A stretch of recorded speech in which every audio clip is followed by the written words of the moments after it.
Welcome to Wife Cheating Story. I hope you have an enjoyable and relaxing time listening. Let's get started. Tristan Blake wakes up to the gentle beep of his alarm, the early sun just breaking through the slats of the blinds. He glances at the time 6:15 a.m. and slips out of bed with practiced efficiency. For as long as he can remember, Tristan's mornings have followed the same routine. A quick shower, a black coffee, then a short drive to ArcLight Engineering, where he works as a process engineer. The job suits him. He loves logic, structure, and quiet problem-solving. Normally, his wife Naomi would already be up, sipping tea or checking messages on her phone, but today the house feels unnervingly silent. He notices she's still in bed, covers pulled tight around her shoulders. Tristan debates whether to say goodbye or let her sleep. Ultimately, he eases the bedroom door closed. Their relationship hasn't exactly been brimming with warmth lately, and a part of him dreads another half-hearted exchange. Downstairs, he finds a note stuck to the fridge. "Late meeting tonight, don't wait up. N." Tristan traces the letters with his fingertip, fighting the instinct to question her again. He told himself he wouldn't become paranoid. They've been married nearly 20 years, and Naomi's job as a marketing consultant sometimes requires odd hours. Still, something in his gut twinges. He steps outside, inhaling crisp, morning air. The neighborhood remains sleepy, porches empty, the hush only broken by a lone dog barking in the distance. Before climbing into his sedan, he glances back at the house. He spots the upstairs curtain shift slightly as though someone were watching. Maybe Naomi is awake after all. He stands there a moment, wondering if she'll wave or come down. Nothing happens. At work, Tristan dives into the design specs for a new microprocessing line. He immerses himself in schematics, feeling that usual sense of calm in analyzing equations. Around noon, he meets a colleague, Brenda Lee, in the break room. She's a bright mechanical engineer who occasionally chats with him about family. "Another quiet day in the lab, Tristan," she teases, pouring coffee into a mug. He smiles. "Always, quiet is good. You and Naomi have plans this weekend?" He taps his mug thoughtfully. "Not sure. She's been busy." He doesn't elaborate, but Brenda's knowing glance tells him she senses something is off. Tristan's known for being unflappable, and anything that disrupts his measured calm tends to raise eyebrows. He changes the subject, switching to a discussion about project timelines. Yet inside, a small voice nags. "Naomi was out late last weekend, too. She's withdrawn. Something's off." Back home that evening, the house is once again dim. Elliot, his eldest, is out at some orientation for a new job with a local startup. Brianna, a college sophomore, is living in a dorm, but visits on weekends. Danielle, the youngest, is out with friends preparing for her high school's upcoming senior carnival. Tristan's used to the kids leading their own busy lives, but for the first time, the quiet unsettles him. He spots Naomi's car in the driveway unexpected. Her note said a late meeting, yet it's barely 7:30 p.m. He steps inside to find her slouched on the living room sofa, arms folded. "Hey," he greets, slipping off his shoes. "Thought you had a meeting?" She shrugs. "It got canceled." Her tone is clipped, eyes locked on some random streaming series. She doesn't bother pressing pause. "All okay?" Tristan asks gently. Naomi exhales, flicks the TV off, and stands. "Just tired, Tristan. Really not in the mood for questions." He nods, a swirl of conflicting emotions rising in his chest.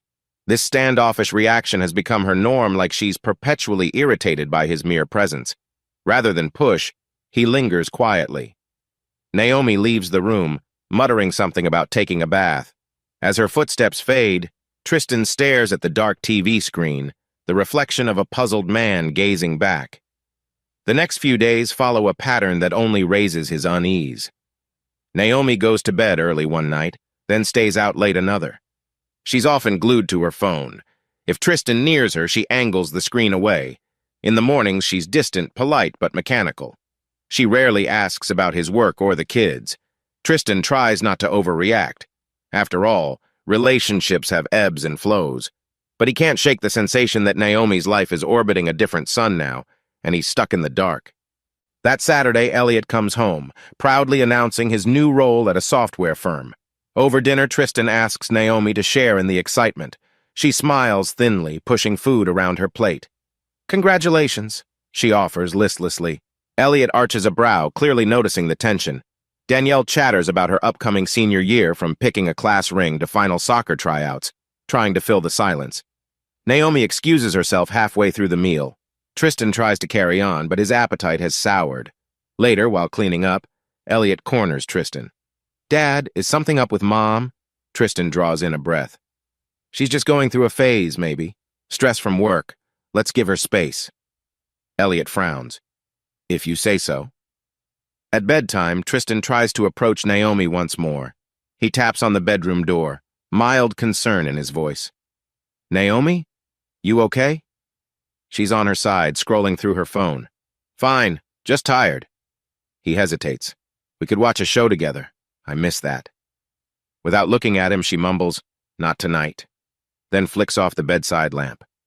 Tristan remains in the dark for a few extra seconds, hearing his own heartbeat.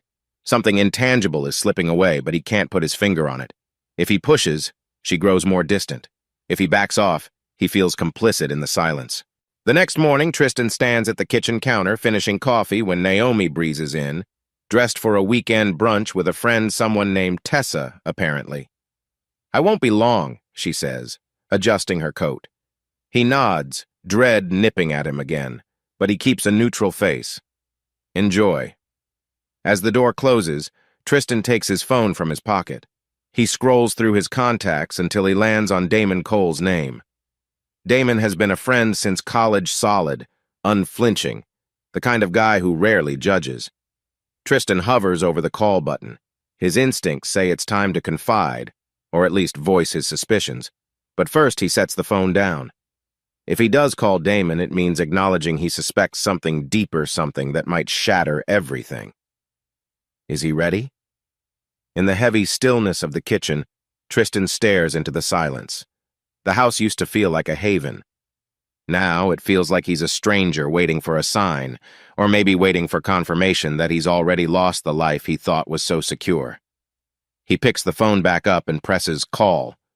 Sometimes a man just can't pretend anymore. "Listen, Tristan, you don't want to jump to conclusions," Damon Cole says. His voice crackles slightly through the speakerphone, accompanied by the faint hum of traffic. Tristan pictures Damon in his Jeep, cruising down the main strip of their small city. But hey, if your gut tells you something's off, it usually is. Tristan runs a hand through his hair, pacing across his home office. "I can't exactly accuse Naomi of without proof. That'd blow everything up." "True," Damon answers. "Look, I get it. She might be having a rough patch. But if you suspect it's more, you can do a little detective work. That's not paranoid. That's protecting yourself." Tristan sighs, feeling an odd sense of relief. "I hate this, man. I never imagined I'd be running around, checking up on your wife." Damon finishes gently. "Nobody imagines it. But if it sets your mind at ease, maybe it's worth it." They agree to meet for coffee. Damon picks a quiet cafe on the outskirts, away from the usual crowd. By the time Tristan arrives, Damon's already seated in a booth, a half-empty latte before him. He waves Tristan over, a sympathetic expression etched on his face. "So," Damon says, leaning in, "let's talk specifics. What's making you suspicious?" Tristan hesitates, then tells him. Naomi's inconsistent explanations, the late-night messages, the tension in her voice. She keeps her phone so guarded now. We used to scroll pictures together, even laugh at silly memes. Now, if I even glance her way, she snaps it shut. Damon listens, expression thoughtful. "Could be stress, but yeah, that's a red flag." A server comes by, dropping off Tristan's coffee. While Tristan adds a hint of sugar, Damon continues. "If you want a place to start, keep track of her schedules. See if they line up. Sometimes people slip with calendar overlaps or contradictory appointments." Tristan nods, mentally cataloging the idea. He feels guilty, like he's infringing on Naomi's privacy.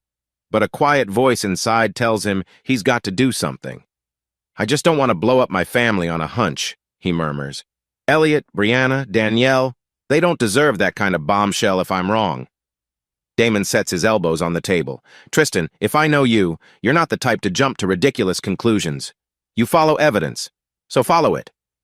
Tristan swallows. "Right." They talk logistics for another 15 minutes. how to watch Naomi's spending patterns, her travel time, whether she's truly meeting Tessa or someone else. When they part ways, Damon clasps Tristan's shoulder. "You know I'm here if you need me. No judgment." Driving home, Tristan can't believe he's crossing into such territory. But the sense of betrayal has planted itself in his mind, and he can't shake it. He enters the house to find Danielle rummaging through the fridge. "Hey, Dad, I'm starving. Do we have leftover pizza?" Tristan tries to shift gears, shelving the conversation with Damon. "Think so. Check behind the takeout boxes." Danielle stands, a slice in hand, and notices the concern shadowing her father's expression. "Everything okay?" He forces a small smile. "Work's a little busy, deadlines." "Uh-huh," Danielle replies, unconvinced. But she shrugs, taking her slice upstairs, presumably to finish an assignment or text her friends. Alone in the kitchen, Tristan replays Damon's advice. He decides to start small, not snooping through Naomi's phone, but paying attention to her stories. That evening, she claims she's meeting a client named Harper. Tristan takes a mental note. Harper is supposedly an interior designer who sometimes collaborates with Naomi on marketing projects. He jots the date and time down discreetly. When Naomi steps out wearing a business-casual outfit that's more stylish than usual, Tristan feigns interest in the TV news. Once the door closes, he kills the volume, flips off the lights, and watches her pull out of the driveway. His heart thrums. He's never spied on his wife feels wrong, almost dirty. But if everything is normal, this will confirm it, right? He follows at a distance in his sedan. The night is still. About 10 minutes in, Naomi's taillights take a surprising turn. She's heading away from the business district. Tristan lags behind, careful to keep at least 2 cars in front of him. She pulls into a small lounge known for cocktails, not a typical meeting spot for Naomi's marketing deals. Tristan parks behind a large SUV, heart pounding. He can see Naomi's silhouette in the lounge's glass windows. She moves to a table in the corner. A moment later, a figure joins her, someone Tristan doesn't recognize. Definitely not female. From this distance, Tristan only sees a tall man in a dark jacket leaning in close. Naomi's expression appears strained at first, then something like a smile creeps across her face. Tristan can't breathe. He wants to march in, demand answers. But Damon's voice echoes in his mind. "Follow the evidence. You can't accuse her without proof." So he stays put, phone in hand, snapping a couple of blurry photos. That's it. He's not prepared for more. After half an hour, Tristan leaves, stomach churning. Could just be a colleague, a new client maybe. He tries to quell the worst scenarios, but it's like an ember flaring up. On the drive back, he calls Damon from a stoplight. Damon doesn't answer, so Tristan leaves a terse voicemail. "I'm pretty sure something's going on. I'll explain tomorrow." Once home, he heads upstairs to the bedroom. The empty space throbs with a sense of betrayal. He tries to focus on practical tasks, sending an email about an engineering blueprint, updating a timeline for the next phase of production.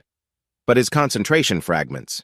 He replays the image of Naomi leaning in to speak with that man. The coil of dread in his gut tightens. She arrives home around midnight, footsteps soft in the hallway. Tristan pretends to be asleep. He hears her slip into bed without turning on the lamp. Their backs face each other, neither saying a word. As the minutes tick by, Tristan's mind whirls with half-formed questions. He wants to ask her about Harper, about the bar. He wants to see if she'll lie or maybe if she'll confess. But fear of confrontation paralyzes him, so he stays silent, heart hammering, realizing that with each passing day, the space between them grows wider and darker. Tuesday morning dawns gray and listless. Rain taps against the bedroom window in a steady patter, echoing the tension Tristan feels in his chest. Naomi's already dressed, rummaging for her purse. He watches her, unsure how to begin. "Naomi," he ventures, voice husky from sleep. "About last night, did your meeting go okay with Harper?" She pauses, purse strap over her shoulder. Her eyes flick to his, then away. "Yeah, fine," she says too quickly. "Lots to discuss." Tristan nods, ignoring the pang in his gut. "Sure. You looked nice when you left." A faint scowl crosses her features. "Is that a problem?" He shakes his head slowly. "No, just noticing." She tosses a glance at the clock, mutters something about being late, and leaves without another word. Tristan exhales, guilt and suspicion tangling like barbed wire. He can't ask direct questions without revealing he followed her, but this half-dance of illusions feels unbearable. Later, at Arclight Engineering, Tristan tries to bury himself in work. He's finalizing a sequence for a new coolant system, adjusting temperature thresholds, but his mind drifts. He imagines Naomi at that lounge, the man leaning close. Maybe they were just discussing a project or a proposal, or maybe it's something else entirely. He thinks about the ring on her finger, how rarely she wears it lately. Around noon, he meets Damon in the corridor. Damon sometimes visits Arclight for IT solutions. He runs a small tech consulting firm. Today he's adjusting a server firewall and decided to drop by Tristan's office. "Got your voicemail," Damon says quietly, shutting the door. "You all right?" Tristan rubs his temples, then gestures for Damon to sit. "Not really. She said she was meeting a colleague, but I saw her with some guy at a lounge across town." Damon's eyebrows climb. "That's not exactly where I do business. Did you get a look at him?" Tristan's lips tighten. "Just a silhouette. Took a couple photos, but they're not clear. I overheard her mention the name Spencer on the phone earlier in the week. Not sure if it's the same guy." Damon crosses his arms. "So what's next?" "I feel like I should, I don't know, talk to her. But she's so defensive now." Damon nods. "You might want more clarity before you confront her. If it's an affair," he lowers his voice, "that'll blow up the family. You want to be certain." Tristan glances away, wrestling with a pang of grief. "I hate this," he whispers. "I never thought we'd get here." Damon gently pats his shoulder. "I know, man. Let's see if I can poke around. I have some contacts people who might know this Spencer if he's local." They arrange a plan. Damon will talk casually with acquaintances, see if the name Spencer Cross rings any bells. Meanwhile, Tristan will keep a low profile. He's not proud of the subterfuge, but it's as if life forced him into a detective's role he never asked for. That evening, the kids gather for a quick dinner. Elliot has news about his new job, something to do with software quality assurance. Brianna calls in via video chat from her dorm, excited about a campus event. Danielle complains about an upcoming chemistry exam. Tristan tries to appear normal, to let fatherly comfort overshadow the tension in his marriage. Naomi, however, slips upstairs right after eating. She barely acknowledges Brianna on the screen. When dinner ends, Elliot corners Tristan near the sink. "Dad, can we talk? Privately?" Tristan nods, leading him outside to the patio. A cold breeze rustles the maple tree overhead, reminding Tristan that autumn is coming. Elliot fidgets, gaze serious. "I can't ignore how weird Mom's acting. I know it's not my business, but is she okay?" Tristan weighs his words carefully. "Things are tense right now. I don't have all the answers yet." Elliot's jaw sets. "If she's seeing someone else, I want to know." Tristan feels an ache in his chest. "Let's not assume. I promise if I learn something definite, I'll tell you." Elliot looks uncertain but eventually nods. "I just don't want us blindsided, Dad." "I understand," Tristan replies softly. "Trust me, I'm trying to do what's right." The next day, Damon calls. "I might have a lead on that name. Let's meet at that coffee shop again." Tristan's heart races. He can't decide if he's anxious or relieved. At the cafe, Damon slides into a booth, lowering his voice. "I asked around. A friend of mine works with local realtors, says a guy named Spencer Cross moved here a few months back, connected to some sales group, possibly marketing, but rumor has it he's well. Let's just say he gets around." Tristan's stomach flips. "Meaning he has a reputation?" "Exactly. He's known to cozy up to married women, if you catch my drift. A real charmer, apparently." A cold sweat breaks over Tristan. "So it's not some harmless colleague?" Damon grimaces. "I can't confirm it's the same guy, but it might be. If Naomi's name popped on his list somehow..." He spreads his hands. "I'm sorry, man." Tristan stares at the battered sugar dispenser on the table, mind whirling with worst-case scenarios. Anger flickers, fueling his determination. "I won't rush confrontation, but I need more. If he's that type, I want to be sure." That evening, Tristan tries to stay calm. He shares small talk with Naomi, but she remains aloof. Then, he hears her phone buzz in the living room while she's upstairs. The screen lights up, revealing a message from S. Cross. Tristan's chest tightens. By the time he thinks to check it, the phone's screen darkens, locked again. He sets it down quickly as footsteps approach. Naomi enters, eyeing him with suspicion. "Everything okay?" she asks curtly. He forces a nod. "Yeah, fine. Just waiting for an email from my boss." She grabs her phone and walks out. Tristan's pulse pounds.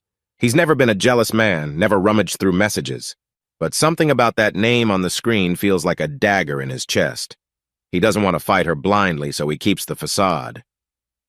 Late that night, Tristan paces the bedroom while Naomi showers. On the bedside table, her phone buzzes again, this time on silent. For a fleeting second, Tristan considers picking it up. The thought terrifies him, as though the phone's contents might detonate their entire life. Instead, he closes his eyes, takes a steadying breath, and retreats downstairs. He ends up in his small workshop behind the garage, where he often tinkers with old gadgets. It's a sanctuary from reality. Tonight, though, the overhead light feels harsh. He can't focus on anything mechanical. His mind churns with images of Naomi smiling at Spencer in that lounge, secrets in her phone, casual late-night texts. Before heading back inside, Tristan stares at the dark sky. Clouds shroud the moon, giving the yard an eerie stillness. He can't deny it anymore. Betrayal's seeds have been planted. If he doesn't handle them carefully, they'll twist into something unstoppable. At 8 o'clock sharp the next morning, Damon calls Tristan with a blunt update. "I asked around about Spencer Cross. Word is, he's definitely playing fast and loose with some folks in town.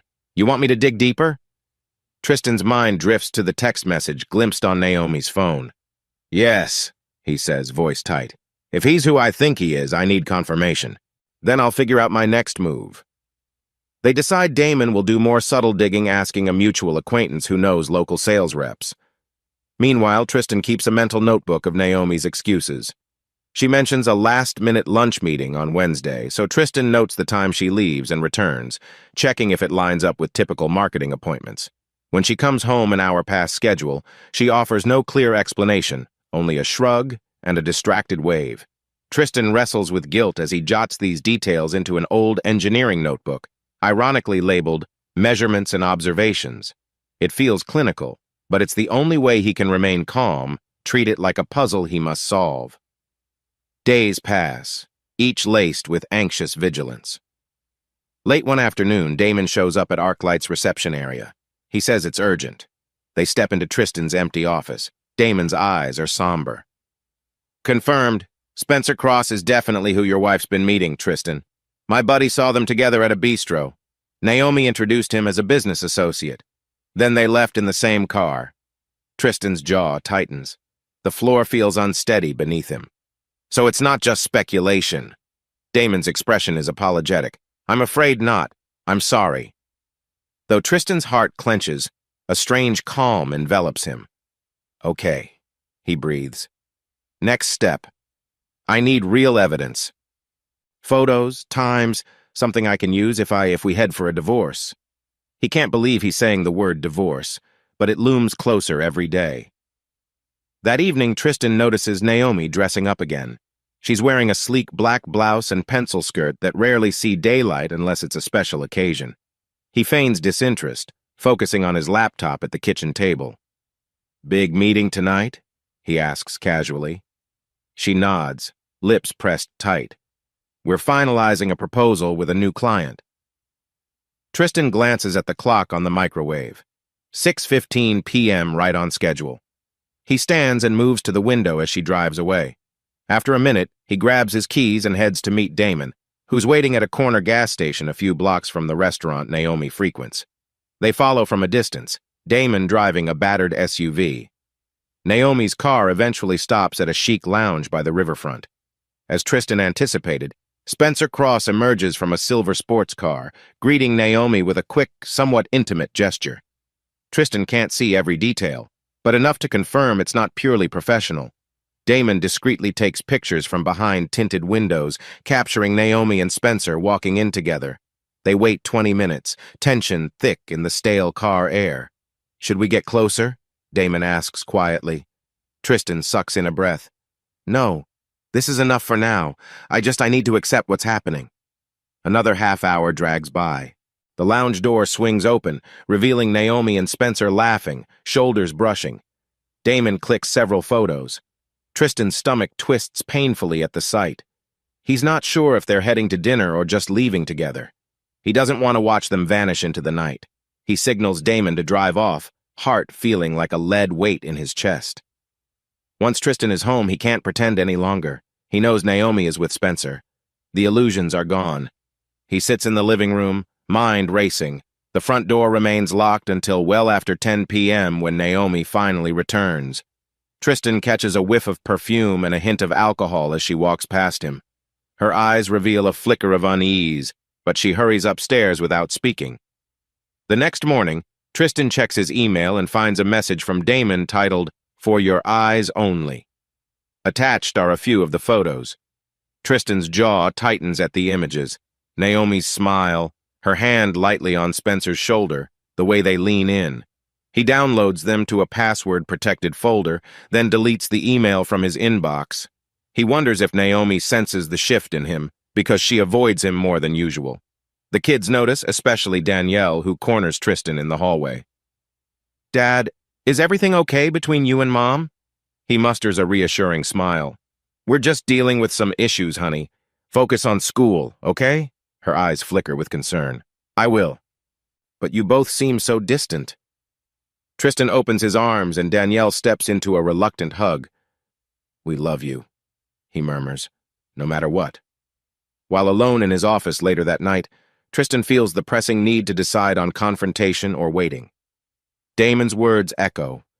You want the perfect moment. You want her to have no deniability. But each passing day erodes his patience.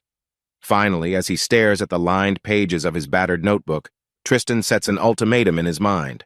One more solid piece of evidence, then he will see a lawyer. He's not sure how the confrontation will unfold, but he senses that the illusions cannot continue. He tells Damon as much. Damon hesitates on the phone. "Sure, man, but be careful. When you corner Naomi, she might lash out or twist the story. I've seen it happen." Tristan sighs. "I just want the truth. Then I'll figure out the next step." By the week's end, Damon calls with a new piece of info. Apparently, Spencer is known to brag about his conquests he's been overheard at bars hinting at an unhappy wife. The fury that churns in Tristan's chest feels almost foreign, but he holds it in, channeling it into stoic resolve. On Sunday night, Naomi announces she's heading out with Tessa again. Tristan forces an unreadable expression. When her car disappears, he breathes a shaky exhale. He decides not to follow. He already has enough. He calls Damon and simply says, "We're done collecting evidence. Now I need a lawyer." Tristan sits at his desk, old wedding photos pinned to the corkboard, mocking him. A younger Naomi, smiling under the sun. A younger Tristan, proudly slipping a ring on her finger. If he'd known the future, would he have done anything differently? Maybe, maybe not. But now the wheels are turning. He's prepared for the moment he confronts her, a moment that will unfortunately shape the rest of their lives. He closes his eyes, recalling Naomi's distant eyes, Spencer's smug silhouette. He won't confront them yet, though not until he's fully prepared. Tristan's learned from years of engineering that half-finished plans can cause catastrophic collapse. This is no different. With the final puzzle pieces in place, Tristan steels himself for what's next, an undercurrent of determination solidifying in his thoughts. When Naomi finally comes home, Tristan remains in the living room, the lights off. He hears the door click open, her footsteps pausing as though sensing his presence in the darkness. But he doesn't speak. Not tonight. Tomorrow he'll see a divorce lawyer. And soon, the illusion of their marriage will be shattered in one swift, undeniable blow. Tristan Blake wakes earlier than usual, unable to sleep. He stares at the pale ceiling, the lingering echo of last night's tension gnawing at him. Naomi had come home late again. She'd tried to slip into bed without a word, his suspicions already cut too deep to ignore. He heads downstairs, flipping on the kitchen light. The clock on the microwave shows 5:32 a.m. Usually, he loves the quiet of dawn, the moment he can sip coffee in silence before the day's pressures mount. But this morning, the quiet feels suffocating. His mind keeps circling the same question. Should I confront her now or wait? A quick beep from his phone makes him jump. It's a text from his closest friend, Damon Cole, who has become something of an ally in this bizarre detective work. Morning. Call me if you go through with the plan.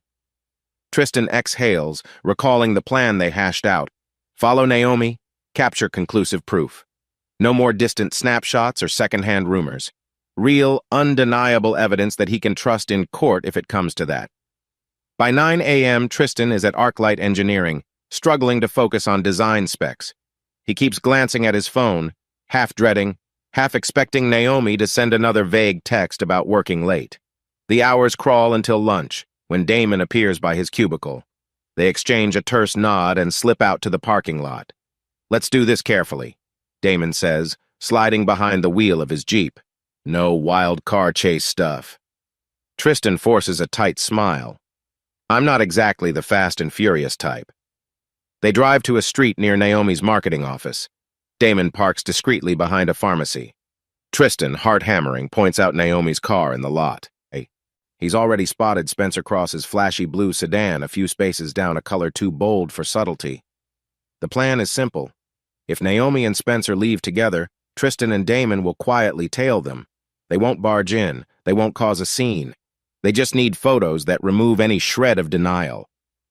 Tristan feels a spike of nausea at the thought of seeing them up close, but he tells himself he must do it. Sure enough, a little after 2 p.m., Naomi emerges from the office building. She's wearing a fitted jacket and pencil skirt, hair styled neatly. Behind her, Spencer steps out tall, confident, with a smug tilt to his chin. Tristan's knuckles whiten on the dash. He watches Spencer open the passenger door for Naomi. She slides inside. Damon snaps a few pictures on his phone. They follow at a safe distance, winding through side streets until they pull into a downtown cafe Tristan has never visited. He's relieved it's a public spot, less chance of some clandestine hotel scenario that would gut him to witness. Still, the tightness in his chest worsens as Damon parks across the street.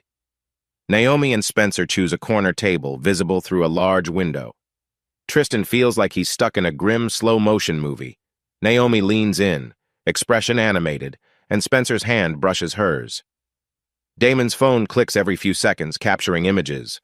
A waitress from the cafe's patio area bustles outside to wipe tables. Tristan hunches down in his seat, praying she won't notice them. Damon shifts, zooming in. They look real cozy, he mutters. I'm sorry, man.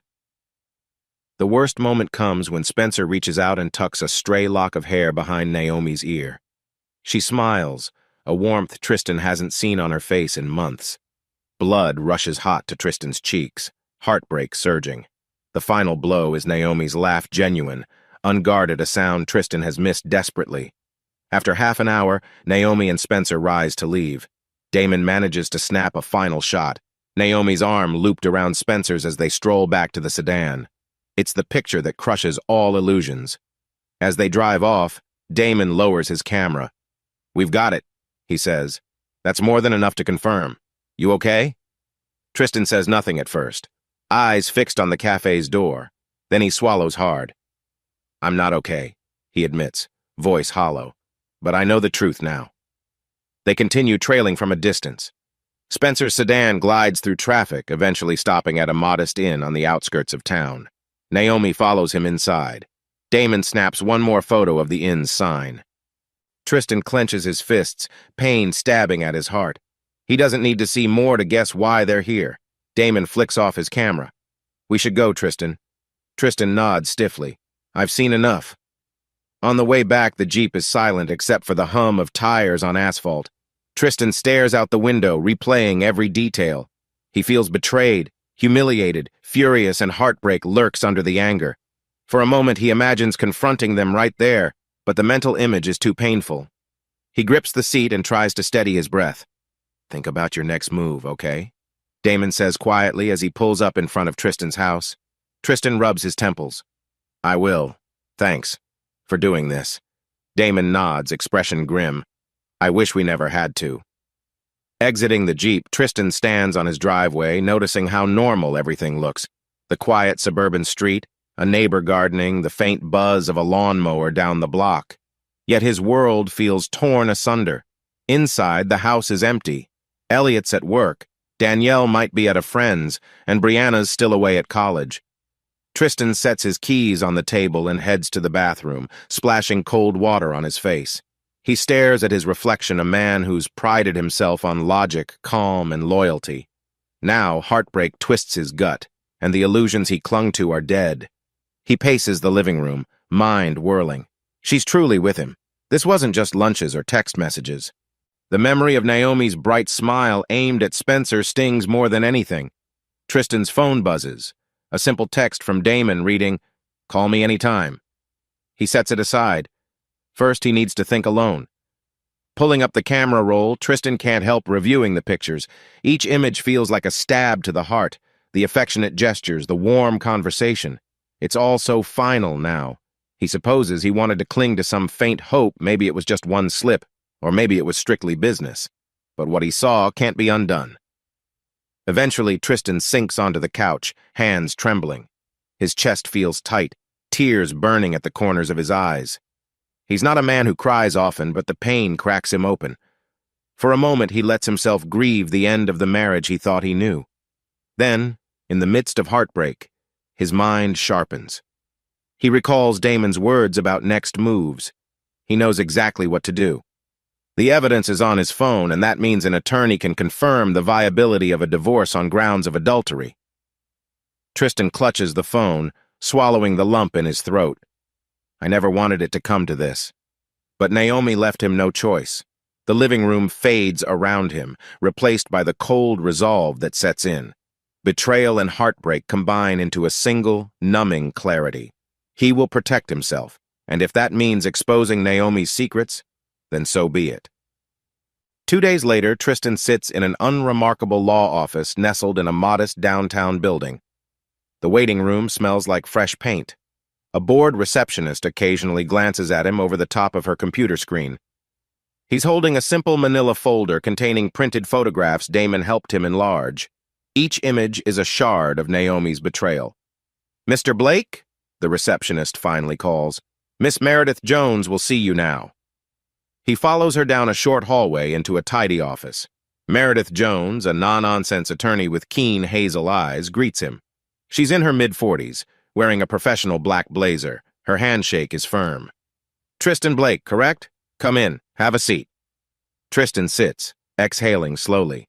He's never hired a lawyer for anything this personal before. It feels surreal, but also necessary. Meredith offers him a glass of water. He accepts, throat suddenly parched. "So," she begins gently, "you mentioned on the phone this is regarding a potential divorce case." Tristan nods. "Yes. My wife, Naomi, is involved with another man. I have proof." He taps the folder, unable to say more without his voice cracking. Meredith's tone remains calm, professional. "Take your time. How long have you suspected?" He explains the timeline. The weeks of Naomi's strange absences, Damon's help, and culminating in the photos from the inn. Meredith's face reveals no shock or judgment, just a poised readiness to help. Once Tristan finishes, she leans forward. "South Carolina law, assuming this is where you reside, allows for fault-based divorce if you can prove adultery conclusively. That can impact alimony and property division." She clears her throat. "However, you must be prepared for the legal and emotional consequences. Sometimes these cases become contentious." Tristan thinks of Elliot, Brianna, and Danielle. He hates the idea of dragging them into a brutal legal battle. Still, a measure of calm steadies him. "I don't want a bloodbath," he says, "but I need to protect myself." Meredith nods. "Understood. Let's talk evidence. You have pictures, possibly timestamps, maybe phone logs?" "Right." Tristan opens the folder, spreading out crisp prints. Images of Naomi and Spencer at a cafe, walking arm in arm, entering an inn. He tries not to look too closely, but Meredith scrutinizes each photo with a practiced eye. "These are fairly strong," she says. "Showing them together in a potentially romantic setting, repeated instances. If we establish a pattern, it's compelling. If we have the inn's check-in records or witness statements, that's even better. Tristan squirms.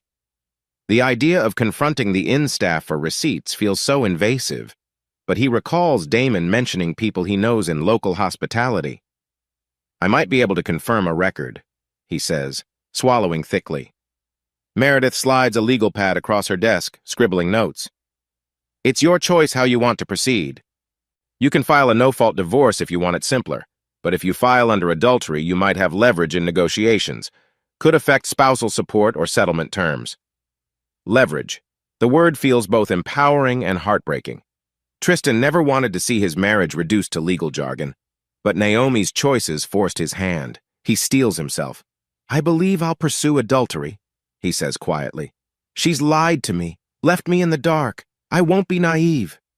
Meredith gives a curt nod. We'll have to serve her papers. That moment can be dramatic. Tristan's mind flashes to all the tension building at home. Naomi's occasional forced smiles, her unreadable eyes, the late-night phone calls. A swirl of anger and sorrow churns in him. I want her served somewhere she can't deny it, he blurts, surprising himself. Publicly, so Spencer understands what's happening. Meredith's brows rise a fraction. That's your right. It can send a message. Of course, you should consider your children's feelings, the fallout in your circle. They'll find out anyway, Tristan interrupts, voice shaky with suppressed emotion.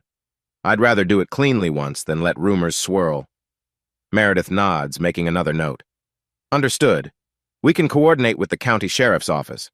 But I'd advise you to keep your children informed, at least in general. They shouldn't be blindsided. Tristan rubs his eyes. Yeah, I know they'll be furious, or maybe not. I'm not sure how they'll react.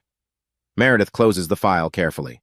All right, let's outline the next steps. If you're ready, I can draft a petition for divorce on grounds of adultery. Once finalized, we can arrange for service at a time or location you specify. Meanwhile, it might be wise to keep your composure at home, gather any financial documents you'll need, and refrain from direct confrontation that could escalate things.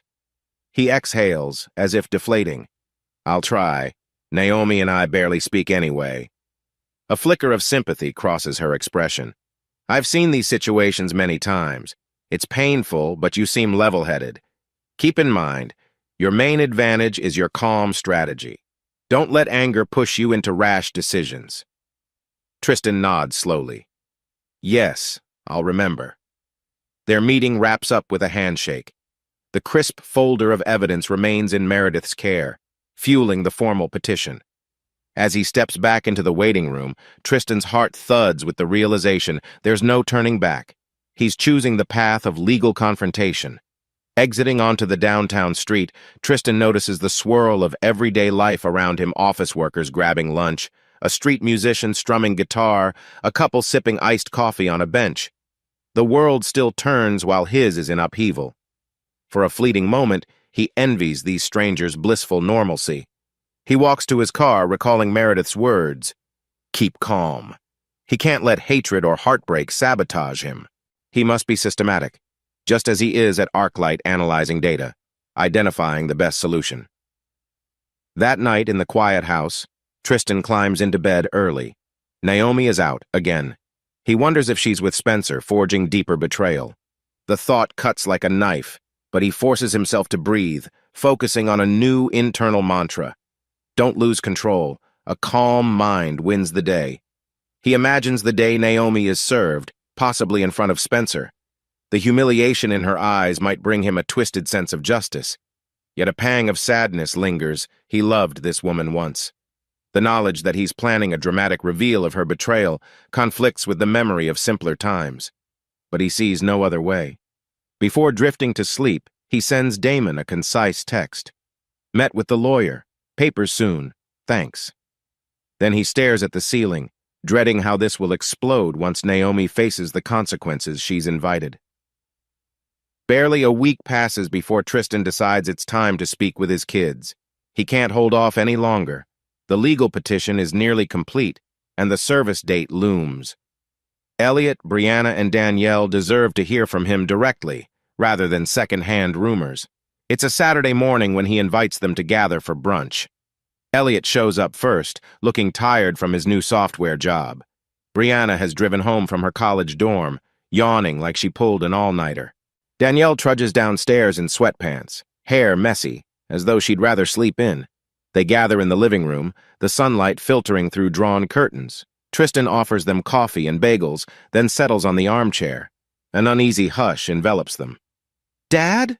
Brianna ventures, curiosity laced with concern. "You said you had something important to tell us?" Tristan clears his throat, feeling his pulse spike. "Yes, it's about your mother and me." He pauses, glancing at each face. "We haven't been doing well. I suspect you've noticed." Elliot's jaw clenches. "Yeah, we've all noticed." Danielle chews her lip, hugging a throw pillow. "Is she okay? Has something happened?" Tristan rubs the back of his neck. "Not exactly. Kids, I need to be upfront, your mom is. Involved with someone else, another man." 3 sets of eyes widen. Elliot looks furious, knuckles whitening as he grips the couch. Brianna covers her mouth while Danielle's eyes fill with confusion. The silence is deafening. Brianna finally speaks, voice trembling. "Moms? Cheating? Are you sure?" Tristan nods, sorrow weighing on him. "I'm sure." He doesn't mention the photos or the inn, trying to spare them explicit details. "I've seen enough to confirm." Elliot bolts upright, pacing across the rug. "You've got to be kidding.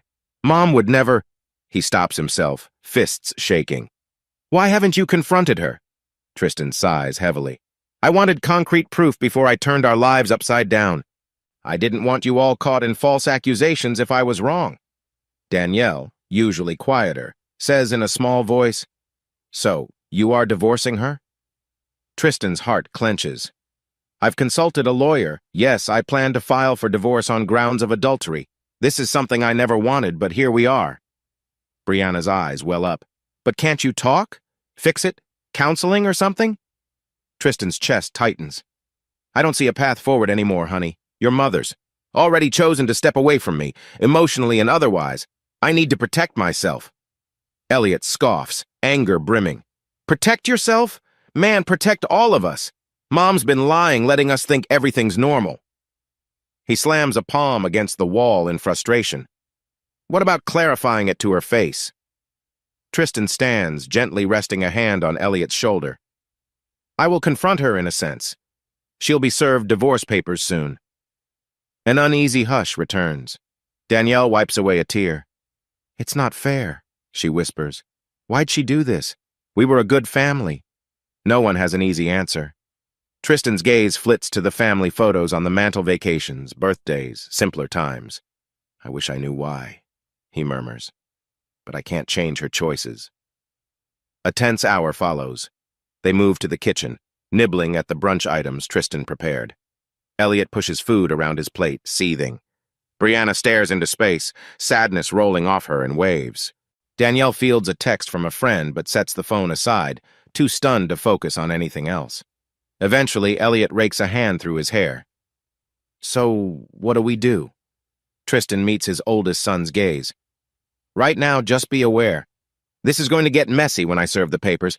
I don't want you to side with me out of obligation. She's still your mother, but you should know the truth." Brianna frowns. "I need to talk to her. Maybe she'll explain." Tristan nods. "She might, or she might deny it. Just be prepared." Danielle flips her phone around in her hands. "Does she even know you're planning a divorce?" The raw vulnerability in her voice tugs at Tristan's heart. He exhales. "No, not yet. She might suspect something, but she's not the one who's come clean." Silence settles again. Then Brianna stands abruptly, crossing to Tristan and wrapping her arms around him. He stiffens at first, then returns the hug, tears hot in his eyes. Danielle joins, hugging them both. Elliot lingers, arms crossed, but Tristan can see the turmoil on his face. Finally, Elliot steps in, placing a hand on Tristan's back. It's not a full embrace, but it's a gesture of solidarity. Later, after the kids disperse, Tristan sits alone in the living room. He massages his temples, reliving the painful conversation. "You've done the right thing," he tells himself. "They deserved honesty, even if it hurts." Later in the afternoon, Danielle peeks into the room. "Dad, Mom just texted me. She said she'll be home late. Should I?" Tell her something? Tristan's voice comes out steadier than he feels. No need, I'll handle it. She nods, eyes reflecting a shared sadness, then retreats upstairs. Tristan remains on the couch, mind drifting to the next step, actually filing the petition and coordinating with Sheriff Atkins for a public service of papers.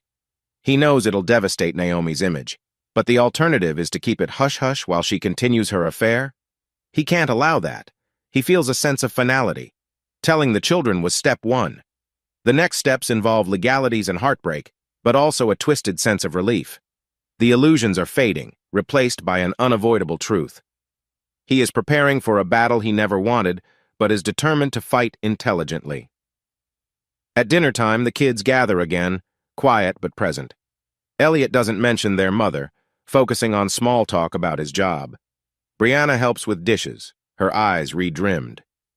Danielle retreats to her room soon after, claiming homework. Tristan stands by the sink once they're all gone, fingers tracing the countertop. The heaviness in the air is palpable, but at least the pretense is gone. They all know the family is on the brink of a massive shift. When Naomi finally returns, well past 9, Tristan makes no mention of the earlier family meeting. She breezes upstairs, offering only a curt nod at him in the hallway.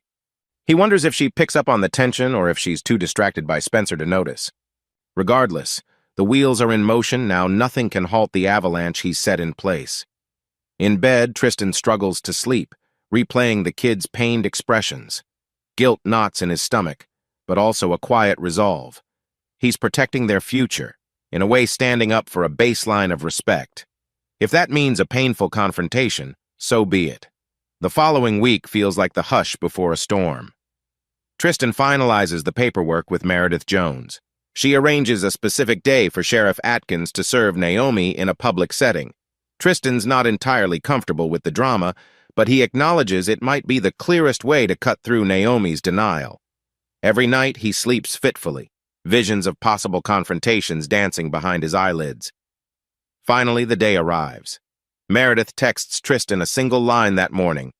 Service arranged for 6 p.m. as discussed. Tristan's pulse spikes when he reads it. He sets his phone aside, tries to focus on a blueprint at ArcLight Engineering, but his mind keeps wandering. When Naomi texts around noon, working late? Don't wait up. Meeting a client. Tristan experiences a bitter pang of familiarity. He knows all too well which client she truly means. He forces an even reply. Understood. By late afternoon, he meets Damon in a parking lot near the trendy restaurant where Naomi and Spencer often dine. Damon glances at Tristan nervously. You sure you want to be here to watch? Tristan grips the steering wheel. I need to see this through. If I'm not there, I'll second-guess everything. They park in a corner, partially hidden by hedges. Around 5:45 p.m., Spencer's blue sedan pulls up outside the restaurant. Naomi steps out, dressed in a crisp blouse and a sleek skirt. Tristan's chest tightens. She looks composed, smiling as she greets Spencer. Inside Damon's car, the tension thickens. Neither man speaks.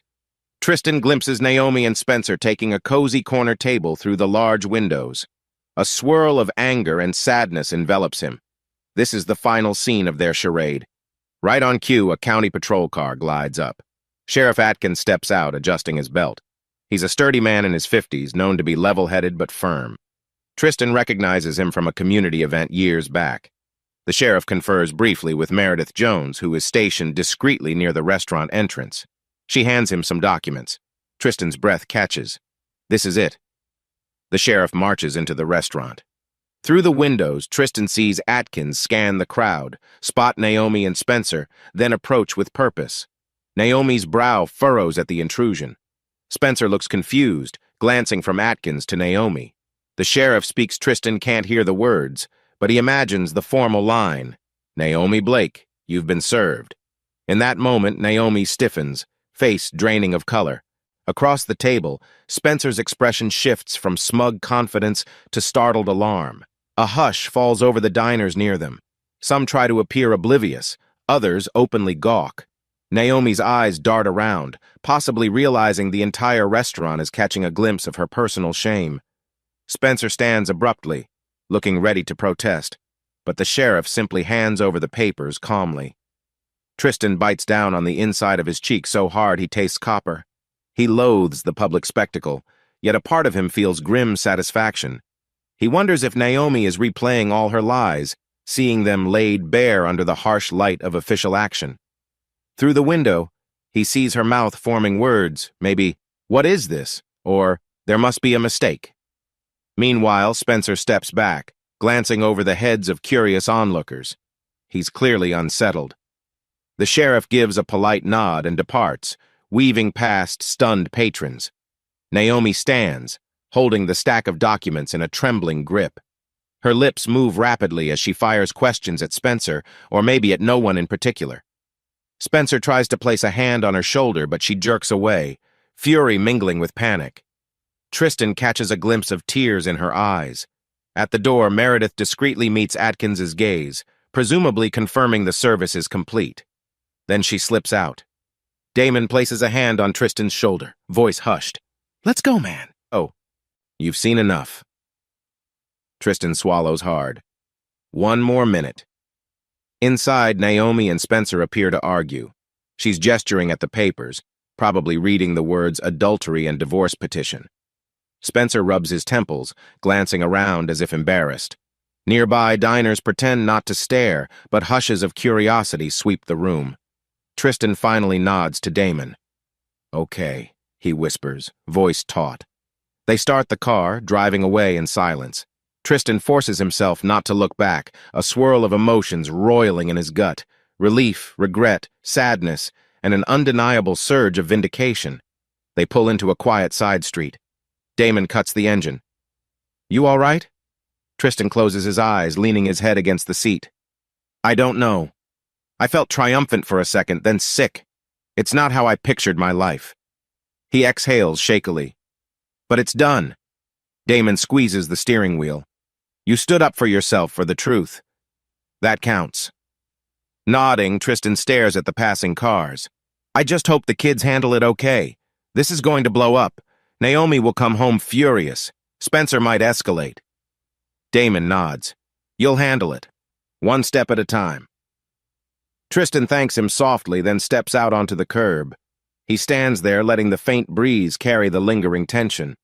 The sky glows with a purple-arranged sunset, an odd contrast to the chaos that just unfolded. For months he's been wrestling with suspicion, heartbreak, and quiet fury. Now the betrayal is exposed for everyone to see. Eventually, Tristan heads home alone, mind spinning. He pictures Naomi's face when she was served, shock, indignation, maybe guilt. That image will likely replay in his head for days. But part of him believes it had to happen. "She forced my hand," he tells himself. "She chose deception, so I chose consequences." At his house, the lights are off. The kids must be out or in their rooms. Tristan unlocks the door and steps inside, heart pounding with the knowledge that the real battle has begun. As he flicks on the living room lamp, a deep weariness settles over him. He needs rest, but more turmoil is guaranteed once Naomi returns. He sinks onto the couch, letting the tension drain. The marriage he once cherished stands irrevocably shattered. In the hush of the empty house, Tristan wonders if he'll ever find genuine peace again. But for now, he accepts the calm after the storm's first strike. Naomi has the papers. Spencer witnessed it. The world knows the truth. And Tristan, overshadowed by heartbreak but fueled by purpose, closes his eyes. Tomorrow, fresh troubles will surface. Yet in that single moment, he's content to breathe, acknowledging that he refused to be a silent victim any longer. Tristan Blake sits on his living room couch, phone in hand, ignoring the litany of unread messages from Naomi. Ever since the public serving of divorce papers, she has pinged him constantly late-night calls, frantic voicemails, angry texts. Sometimes she demands an explanation. Other times, she pleads for a chance to talk. Each message tightens the knot in Tristan's chest. He scrolls through her words one last time. "We need to speak face-to-face. You're humiliating me. Why won't you answer?" Instead of replying, Tristan simply powers off his phone. He told himself he'd stay calm and methodical, and responding now in this whirlwind of emotion could unravel his carefully laid plans. Damon Cole, his steadfast friend, knocks at the door. "You look like you've barely slept," he remarks, stepping in. "Naomi still blowing up your phone?" Tristan nods grimly. "Yeah, but I'm not engaging. It's all part of the strategy, right?" Damon tilts his head. "That's what we talked about. Starve her of direct confrontation so she can't manipulate you. Meanwhile, you focus on the bigger picture." They head to the kitchen, where Tristan offers him a mug of coffee. Damon sips, eyeing Tristan's exhausted expression. "You need more rest." Tristan rubs his temples, tension throbbing behind his eyes. "Hard to sleep with everything spinning in my head. This divorce, the kids, and I still have to figure out how I'm going to hold Spencer accountable." Damon sets the mug down. "You already started, right? The divorce is public. Naomi's affair is no secret. That's a blow to both of them." Tristan's jaw clenches. Not enough. He's the type of guy who worms his way into other people's lives. If he just slithers away unscathed, it feels like Naomi's betrayal ends up punishing me more than him. I want him to face consequences, too. Damon nods slowly, as though absorbing Tristan's resolve. "So what's your next move?" In response, Tristan pulls out a notebook, flipping through scribbled notes and timelines. "I've got angles," he says, voice low. "Legal advantage. The divorce on adultery grounds is clear. My attorney, Meredith Jones, assures me that Naomi will have a tough time denying fault." He taps another heading. "Community reputation. Everyone's already whispering about how Naomi was served. That stings her and Spencer socially. But I want to be sure Spencer's shady business deals come to light." Damon smirks. "You've always been thorough." Tristan shrugs. "Thorough is how I operate at Arclight Engineering. I guess it's how I handle betrayal, too." They talk for another hour, fleshing out the details of Tristan's multi-pronged plan. Damon will remain Tristan's sounding board, helping him keep perspective. In turn, Tristan will take the lead on investigating Spencer's professional vulnerabilities. Damon suggests caution. "Don't do anything illegal or rash. We gather info quietly, let it fall into the right hands." Tristan agrees. His phone buzzes again, a call from Naomi. He reaches over, flips it face down, and exhales. "She's not getting the message, is she?" "Better she's blowing up your phone than cornering you in person," Damon says, though his tone is sympathetic. "I know ignoring her must be hard." Truth is, ignoring Naomi tears at Tristan's heart. Part of him wants closure, maybe even a chance to scream at her for what she's done. But reason warns him not to let raw emotion sabotage his methodical approach. "I can't give her an opening to spin the narrative or manipulate me," he says, half to himself. After Damon leaves, Tristan paces the house restlessly. Memories keep hitting him in waves. Naomi's earlier attempts at sweet texts, her laughter shared with Spencer. It's like flickering scenes from a bad dream. He starts cleaning frantically, scrubbing the kitchen counter, reorganizing drawers. A small part of him recognizes the behavior. I'm seeking control over something, anything. He's powerless over Naomi's choices, but he can at least ensure his environment is spotless. Around dinner, Elliot stops by. The tense hush between father and son is evident. Elliot lingers near the door, fiddling with his car keys. "Hey, Dad, you, okay?" "I'm managing," Tristan replies, voice level. "How about you?" Elliot's gaze flickers. "I'm angry. At Mom. At the situation. I keep waiting for her to call me and explain, but she doesn't. She only texts random excuses." He sighs, face drawn. "And I'm worried about you." Tristan musters a tight smile. "I'm all right, Elliot. Focusing on logical steps like I do at work. Anger won't fix anything."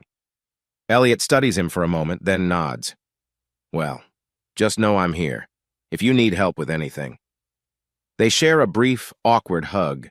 Elliot's unspoken support buoys Tristan's resolve. It reminds him that, while heartbreak stings, he's not alone. He sends Elliot off with a quiet thanks, then stands by the window, watching his son drive away into the twilight. That night, Naomi calls again, and Tristan finally answers just to deliver a calm, clear message. "Naomi," he says, voice cold as steel, "stop calling me incessantly. If you want to talk, have your lawyer call mine." She unleashes a rapid-fire stream of words, but Tristan catches fragments. "Can't believe you blindsided me." "Per inch. Ruining my reputation." "Per inch. We were just unhappy. You wouldn't listen." "Per inch. This is cruel, Tristan." He closes his eyes, letting her rant for a moment before interjecting. You chose Spencer, Naomi. You lied for months. Actions have consequences. I'm done discussing it. She tries again. Tristan, we can figure something out. But he ends the call, heart pounding. He sets the phone aside, fists clenched. The swirl of frustration and sadness threatens to overwhelm him. Yet he steels himself. Stay calm. This is part of the process. In bed, he scarcely sleeps. His mind replays Naomi's voice, the heartbreak that seeped into her words. Guilt and anger war inside him, but he remembers Damon's reminder, don't let her twist your narrative. By morning, he's re-dyed but more determined than ever. He texts Damon, I'm ready to outline corporate strategy. Let's meet. In the hush of dawn, Tristan sips coffee and rifles through some documents he's gathered about Spencer. Bits and pieces, shady real estate rumors, questionable partnerships. Nothing that screams illegal, but enough that a well-aimed push could topple him from his self-assured pedestal. Naomi's attempts to speak with him continue, but Tristan remains either detached or unresponsive. Though it strains his heart, he knows the game has changed. He's at war quiet, strategic war, and any compromise now would sabotage the revenge he methodically plans.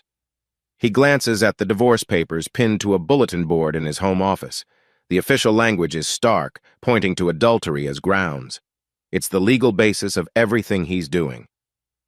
His phone lights up once again Naomi's name. Tristan inhales, letting it ring out until voicemail picks up. His final thought before heading to Arclight is, this is the new normal for now.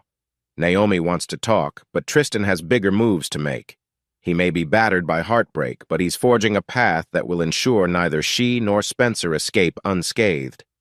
3 days after Tristan's last tense exchange with Naomi, he meets Roman Gallagher at a modest bistro near Arclight Engineering. Roman, a tall, broad-shouldered project manager Tristan has known for years, greets him with a firm handshake. They order coffee and settle into a corner booth away from prying ears. Still can't believe what happened, Roman says quietly, stirring sugar into his cup. Heard bits from coworkers about your wife and that guy, Spencer. Rough times, man. Tristan bristles at the mention of gossip, but nods. Yeah, rough, he sighs. I appreciate you meeting me. I want your advice on dealing with Spencer's business connections. I know you have. Resources. Roman has a reputation for being well-connected in the local business scene. He handles procurement, vendor relations, and sometimes invests in side ventures. If anyone can figure out Spencer's vulnerabilities, it's Roman. Leaning forward, Roman lowers his voice. What exactly do you want to do? Expose him as a cheater in the press? Hit him with a lawsuit? Tristan shakes his head. Not that. I don't need tabloids. I want to see if he's got questionable deals or precarious accounts. If so, maybe those accounts can be redirected or cut off. He's building his success partly on an illusion of trust, right? If that trust breaks, Roman finishes the thought. Then he loses footing, possibly his entire business could sink. Tristan nods. Precisely. If clients sense he's unscrupulous, they might bail. We show them legitimate reasons like inflated numbers, hidden clauses, or incompetent support. Roman sips coffee, contemplative. I can check a few leads, people who've done business with him. But Tristan, we need to be above board. If we resort to bribery or hacking, we're crossing lines. Tristan's gaze hardens. No illegal moves. Just knowledge. If we present facts that show Spencer is untrustworthy, that's enough. Roman taps a pen against his notepad. You're methodical, as always. A small grin tugs at his lips. Let me guess. You have a timeline? Tristan opens his own notebook, revealing bullet points detailing potential vulnerabilities. He's rumored to be forging an alliance with a supply chain firm called Metro Edge. Big contract. If we tip Metro Edge off about questionable references or moral concerns, they might back away. Roman's eyebrows lift. Moral concerns meaning his personal scandal? Tristan shrugs. Personal scandal plus questionable references from ex-partners who parted ways with him on bad terms. It's a pattern. He's charming but leaves chaos behind. Roman nods. I'll contact some folks quietly. If Metro Edge sees evidence that Spencer's business track record is shaky, they might cut negotiations. They finalize a plan. Tristan compiles any verifiable complaints or lawsuits from Spencer's past. Roman discreetly shares those with Metro Edge's decision-makers, spinning it as a friendly warning. The intent is not to lie, but to highlight the real risk of partnering with a man who fosters instability. After the meeting, they exit the bistro into the midday sun. Roman clasps Tristan's shoulder. "You good, though? On a personal level?" Tristan forces a thin smile. "Holding together. My kids are mostly supportive, though it's a mess." He glances away. "Every day I wake up to some new text from Naomi or some rumor about how I humiliated her.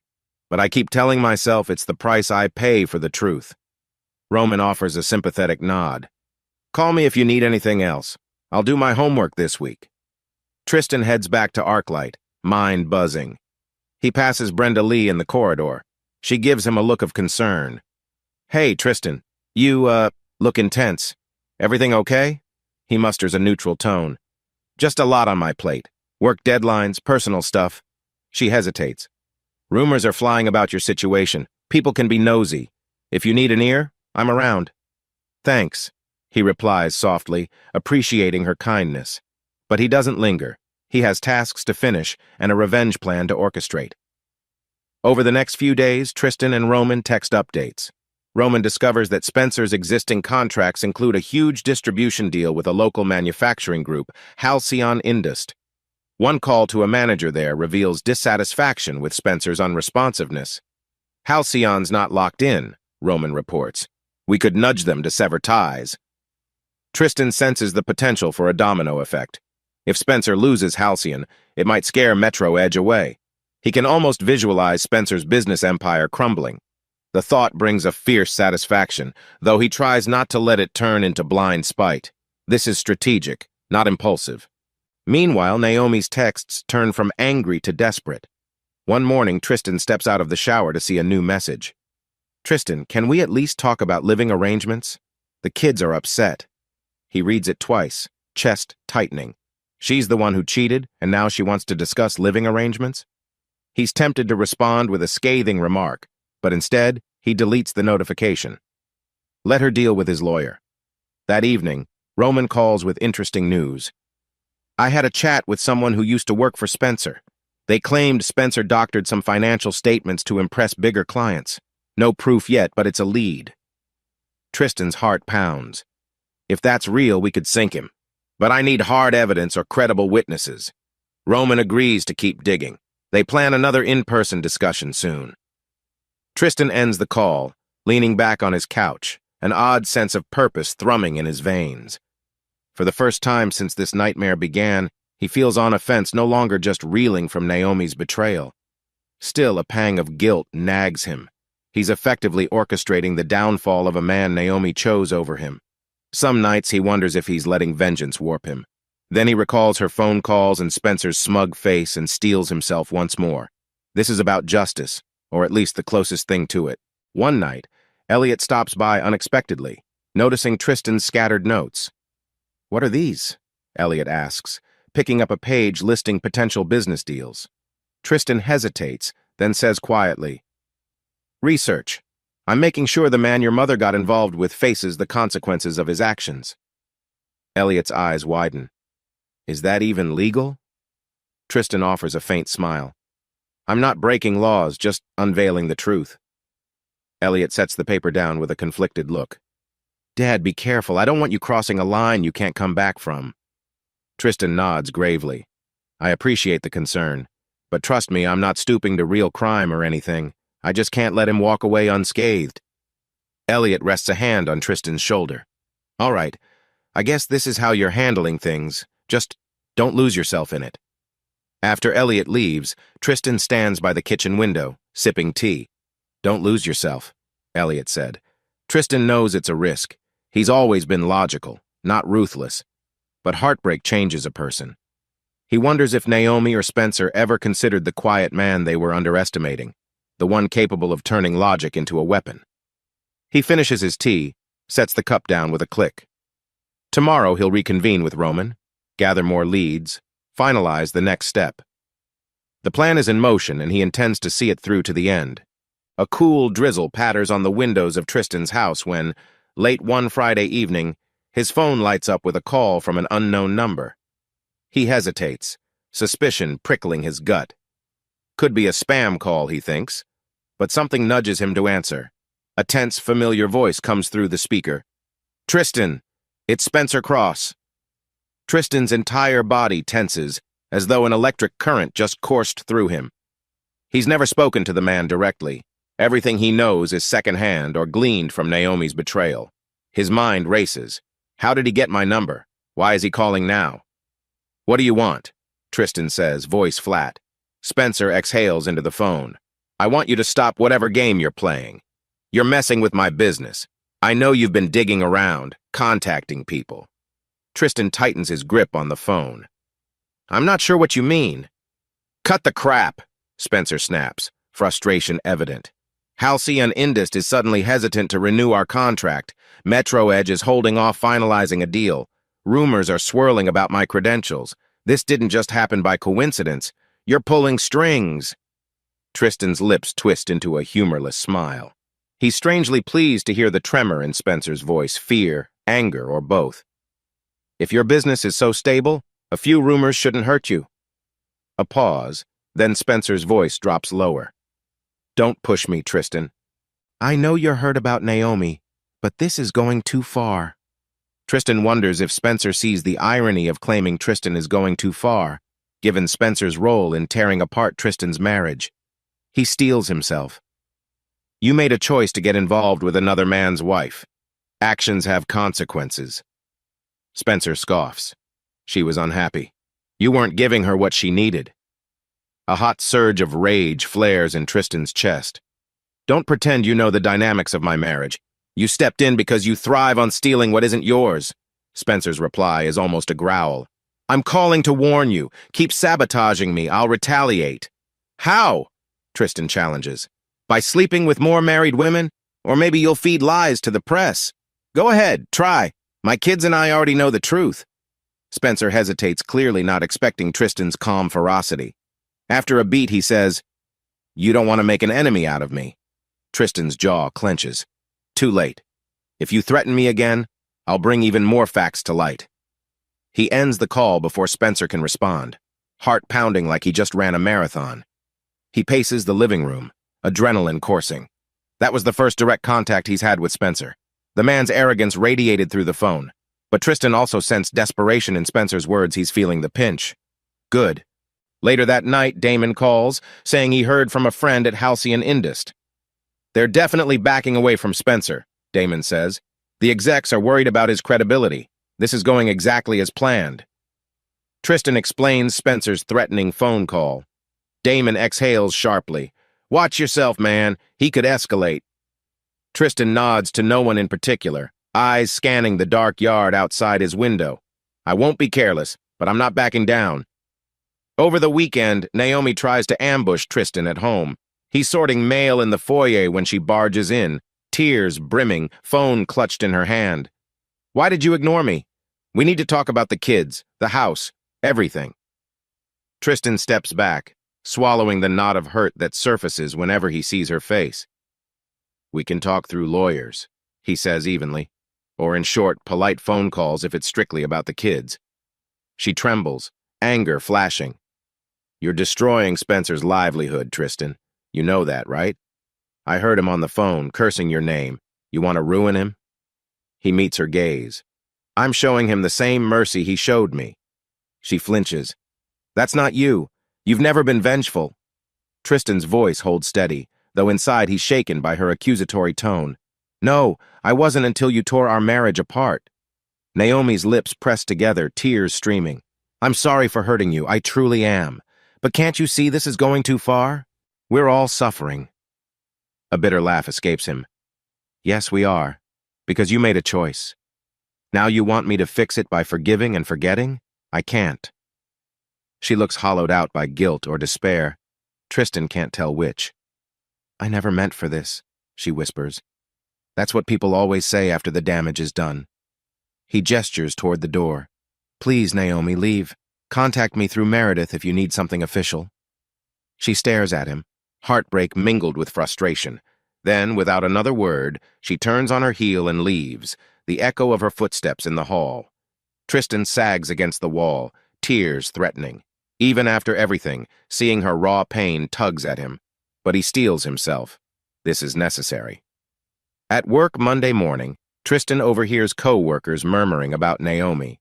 One quietly asks him if she's doing okay, having heard rumors of her meltdown at the office. Tristan stiffens. I'm not sure. We're not exactly on speaking terms. By lunch, the rumor mill churns out that Naomi had a run-in with HR at her marketing firm, some uncomfortable scene after a heated phone call.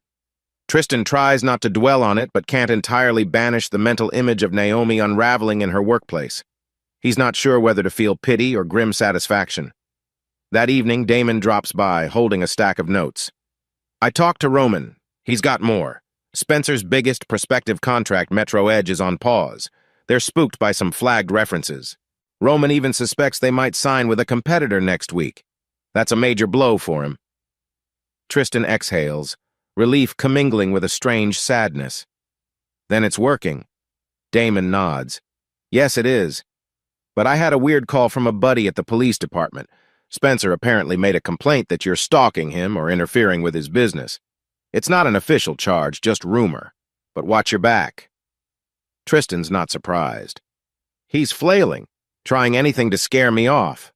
They talk late into the night, refining how to handle more potential threats from Spencer. Damon suggests Tristan stay vigilant about personal safety. Tristan nods, though he can't picture Spencer doing anything physically violent. Still, heartbreak and desperation can push people to extremes. The next day, Tristan receives a short text from Spencer. Let's meet. We can settle this face-to-face. Name the place. Tristan stares at the message, recalling Damon's warning. The temptation to confront Spencer physically gnaws at him. He'd love to see the man squirm, but he suspects a trap. Instead, Tristan fires back a single line. No, this is bigger than you and me. Then he silences his phone, ignoring Spencer's repeated attempts to call. Later that afternoon, a co-worker of Naomi's, Diana Perez, discreetly approaches Tristan in a grocery store of all places. She looks nervous. Tristan, I only know you from that office party last year, but Naomi's a wreck at the firm. People are talking about her meltdown, about how Spencer's messing up her life. She seems unstable. Tristan's heart twists. Unstable how? Diana lowers her voice. Crying in the break room, screaming on calls. Management is watching her. She might lose her position if this drama keeps overshadowing her work. He thanks Diana, forced politeness on his lips. Inside, guilt stirs. Naomi's freefall is part of the collateral damage. But Tristan can't back down now. Each new piece of fallout is also tied to Spencer's involvement and Naomi's original betrayal. The slow-motion wreck continues. When Diana leaves, Tristan stands alone near a display of cereal boxes, feeling a fresh wave of sorrow. This revenge plan is hurting Naomi too, not just Spencer. He reminds himself she's the one who ignited the fuse. She chose to betray him with an unprincipled man. If she suffers repercussions at work, that's on her. Outside, the drizzle from days ago returns, a light rain spattering the pavement. Tristan sits in his car, engine off, letting the patter of droplets soothe him. He imagines Spencer's face twisting in anger, Naomi's tears at the office. The lines between guilt, justice, and heartbreak blur. Finally, he starts the engine, determined to push forward. Spencer tried to intimidate me. Naomi claims I've gone too far. But Tristan's logical mind says the plan is still midstream. He can't relent. Not when the final blow, Spencer's utter downfall, lingers so tantalizingly close. By midweek, Tristan sits in Roman Gallagher's tidy office, scanning a finalized spreadsheet. Rows of data detail Spencer's contracts, potential deals, and rumored breakpoints. Roman tapped every contact he has to gather verifiable intel on Spencer's near-future prospects. This is where it gets interesting, Roman says, tapping a particular row. Metro Edge was indeed on the cusp of signing with Spencer's firm for a major marketing distribution synergy. Now they're stalling. If they pull out completely, Spencer will lose a cornerstone contract he's financially leveraged to land that deal. Tristan's eyes trace the lines. He notes the projected revenue Spencer likely counted on. Without that deal, he might default on a loan or fail to meet payroll, right? Roman nods. Exactly. A house of cards. One big withdrawal triggers a cascade. And if Halcyon Indust formally severs ties, that's another dagger. They've been complaining about missed deadlines and a lack of straightforward communication. Tristan sets down the spreadsheet, a mix of satisfaction and apprehension swirling inside. He never wanted to become a man who systematically dismantles another's livelihood, but heartbreak can forge a new resolve. So, how do we make sure these companies finalize their withdrawal? Roman smirks, though there's no malice. We keep them updated with the truth. How Spencer's track record is riddled with conflicts. The meltdown in his personal life doesn't help, especially if it bleeds into his professional dealings. They want a reliable partner, not a PR nightmare. Tristan leans back in the chair. So we feed them the right info. I have some details about questionable financial statements from Spencer's ex-employee. If Metro Edge sees that, they might run. Roman pulls out his phone. One of my industry buddies is connected to Metro Edge's management. We can pass the info along, let them do their own fact-checking. If it holds up, Spencer's finished. They finalize the plan. Tristan leaves Roman's office, stepping out into bright afternoon sunshine. His mind buzzes with the prospect of toppling Spencer's empire. Guilt gnaws at him, but he steels his heart. He threatened me. He took Naomi. He reminds himself Spencer's downfall is self-inflicted. Tristan is just accelerating it. That evening, Tristan organizes the evidence. Old lawsuit documents, witness statements, tips from ex-colleagues. Some might be rumors, but enough is verifiable. He cross-references them with times and official records, making them easy to verify. Once done, he sends it to Roman in a secure email. The next day, Damon calls with an update. I heard from a contact at the bank. Spencer's finances are shaky, especially if Metro Edge or Halcyon fail to close deals. He's leveraged to the hilt. If anything goes sideways, he's in trouble. Tristan feels a grim sense of finality. Then we're near the end game. However, new fallout emerges. Rumors swirl that Naomi's been summoned by her boss after she had a breakdown in the corridor. Damon's friend at the marketing firm says she might face suspension if the personal drama keeps escalating. Tristan's stomach twists at the thought. Part of him wants to intervene, but he knows it would compromise his stance. By Friday, the tension is palpable. Tristan hears from Roman. Metro Edge has officially withdrawn interest. They cited due diligence concerns after reviewing flagged documents. Spencer's furious. Tristan closes his eyes, exhaling. That means the trap is set. Next step is Halcyon's official stance. Roman's voice crackles with excitement over the phone. They're drafting a statement terminating their contract with Spencer. Once that hits, it's going public. Probably Monday. So it's happening. The final blow. Tristan thanks Roman, then leans against the wall of his home office. He wonders how Spencer will react, likely with anger and desperation. Also wonders if Naomi, caught in the crossfire, might spiral further. That night, as Tristan is reviewing some ArcLight engineering files, his phone lights up again. This time, it's an unknown number, different from Spencer's last call. He answers cautiously. A shaky female voice greets him. Mr. Blake? It's Jenna Hastings. I used to work under Spencer. Tristan's heartbeat quickens. Yes, Miss Hastings. Roman mentioned you might have info. She sighs. I just wanted to confirm I'll talk if needed. He falsified some revenue reports. I have old emails to prove it. I'm sorry this is so late. I was afraid to speak up. Tristan's chest tightens at the sincerity in her voice. No need to apologize. Are you okay? A pause. Spencer threatened me before. But if your people can use my evidence safely, I'd rather see him held accountable than watch him hurt more people. Tristan assures her someone from Metro Edge or Halcyon might reach out, and she can show them her evidence. After the call, he sits quietly, heart heavy. This goes beyond me. Spencer has a pattern of manipulation. Over the weekend, Tristan monitors the developments. Roman texts short updates. Halcyon meets Monday morning. Expect a contract termination. Damon calls just to remind Tristan to be cautious. Spencer's unpredictability is at an all-time high. Naomi tries calling Sunday afternoon, but Tristan ignores it. He's no longer interested in fruitless arguments. Instead, he organizes some personal files, bracing for Monday's storm. That night, he sleeps fitfully, half expecting Spencer or Naomi to show up at his door in a rage. Come Monday, the news breaks in a corporate press release. Halcyon Indust is ending all dealings with Spencer's firm, citing irreconcilable trust issues and internal misrepresentations. The local business journal picks up the story, featuring a short article about the abrupt fallout. Tristan sees it online, can almost sense Spencer's panic miles away. Indeed, an hour later, Damon texts, "It's done. Word on the street. Spencer's lost everything, 2 big deals gone in the same day." Tristan glances at the article. He feels a swirl of triumph and melancholy. This is the result I wanted: complete corporate meltdown for the man who destroyed my marriage. But the taste of victory is tinged with sadness. Lives will be upended. Employees might lose work. Naomi might suffer even more at her job. Still, Tristan can't deny the satisfaction of seeing Spencer's empire crack. He texts Damon back, "Thanks for your help. Let's be vigilant for backlash." Hours later, Tristan gets an anonymous call from a mutual acquaintance who says Spencer is unreachable, rumored to be holed up in a hotel, ranting about betrayal and sabotage.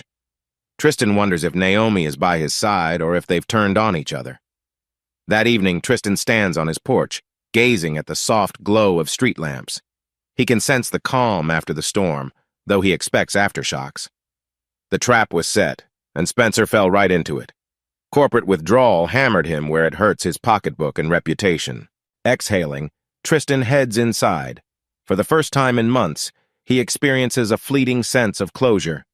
Naomi's betrayal led him down this path, and while the heartbreak lingers, a small part of him feels vindicated. Yet as he shuts off the lights, a question tugs at him. Now that Spencer's undone, what comes next? He doesn't have a perfect answer, but he knows at least one phase of his revenge plan is complete. Tomorrow, he'll face whatever aftermath arises: Naomi's reaction, Spencer's potential lashing out. For now, Tristan climbs into bed, eyes heavy, the swirl of tension momentarily replaced by exhausted relief. He can't hurt me more than he already has. The rest is just cleanup. Tristan Blake is halfway through reviewing a set of design documents at ArcLight Engineering when his phone pings with yet another news alert. An online business blog has just published a short piece about Spencer Cross's firm losing crucial contracts and facing potential liquidation. Tristan's heart clenches as he skims the headline. Local marketing agency on brink after key partners withdraw. He knows it's exactly what he orchestrated, but seeing it broadcast makes him uneasy. Actions have consequences, he reminds himself. This was the plan. His coworker, Brenda Lee, slides by his desk. "Hey, Tristan," she lowers her voice. "I heard chatter about that marketing guy Spencer Cross getting hammered by canceled deals. Rumor is you might be involved." Tristan sets down his phone, trying to remain composed. "It's complicated, but yes, I had a hand in exposing some issues." He quickly changes the subject, not wanting to fuel gossip at work. Brenda nods sympathetically and heads off. When lunchtime arrives, Tristan steps outside for fresh air. The autumn breeze carries a faint chill, matching his somber mood. Damon Cole meets him by a nearby bench, eyes flicking to the phone in Tristan's hand. "Seen the article?" Damon asks, though he already knows the answer. Tristan nods. "Yes, it's public now. Spencer's meltdown is basically front-page business gossip." Damon offers a half-smile. "He messed with the wrong guy. People finally see him for the fraud he is." Then Damon's expression turns more serious. "You okay?" Tristan exhales, memories of Naomi flooding in. "I should feel victorious, right?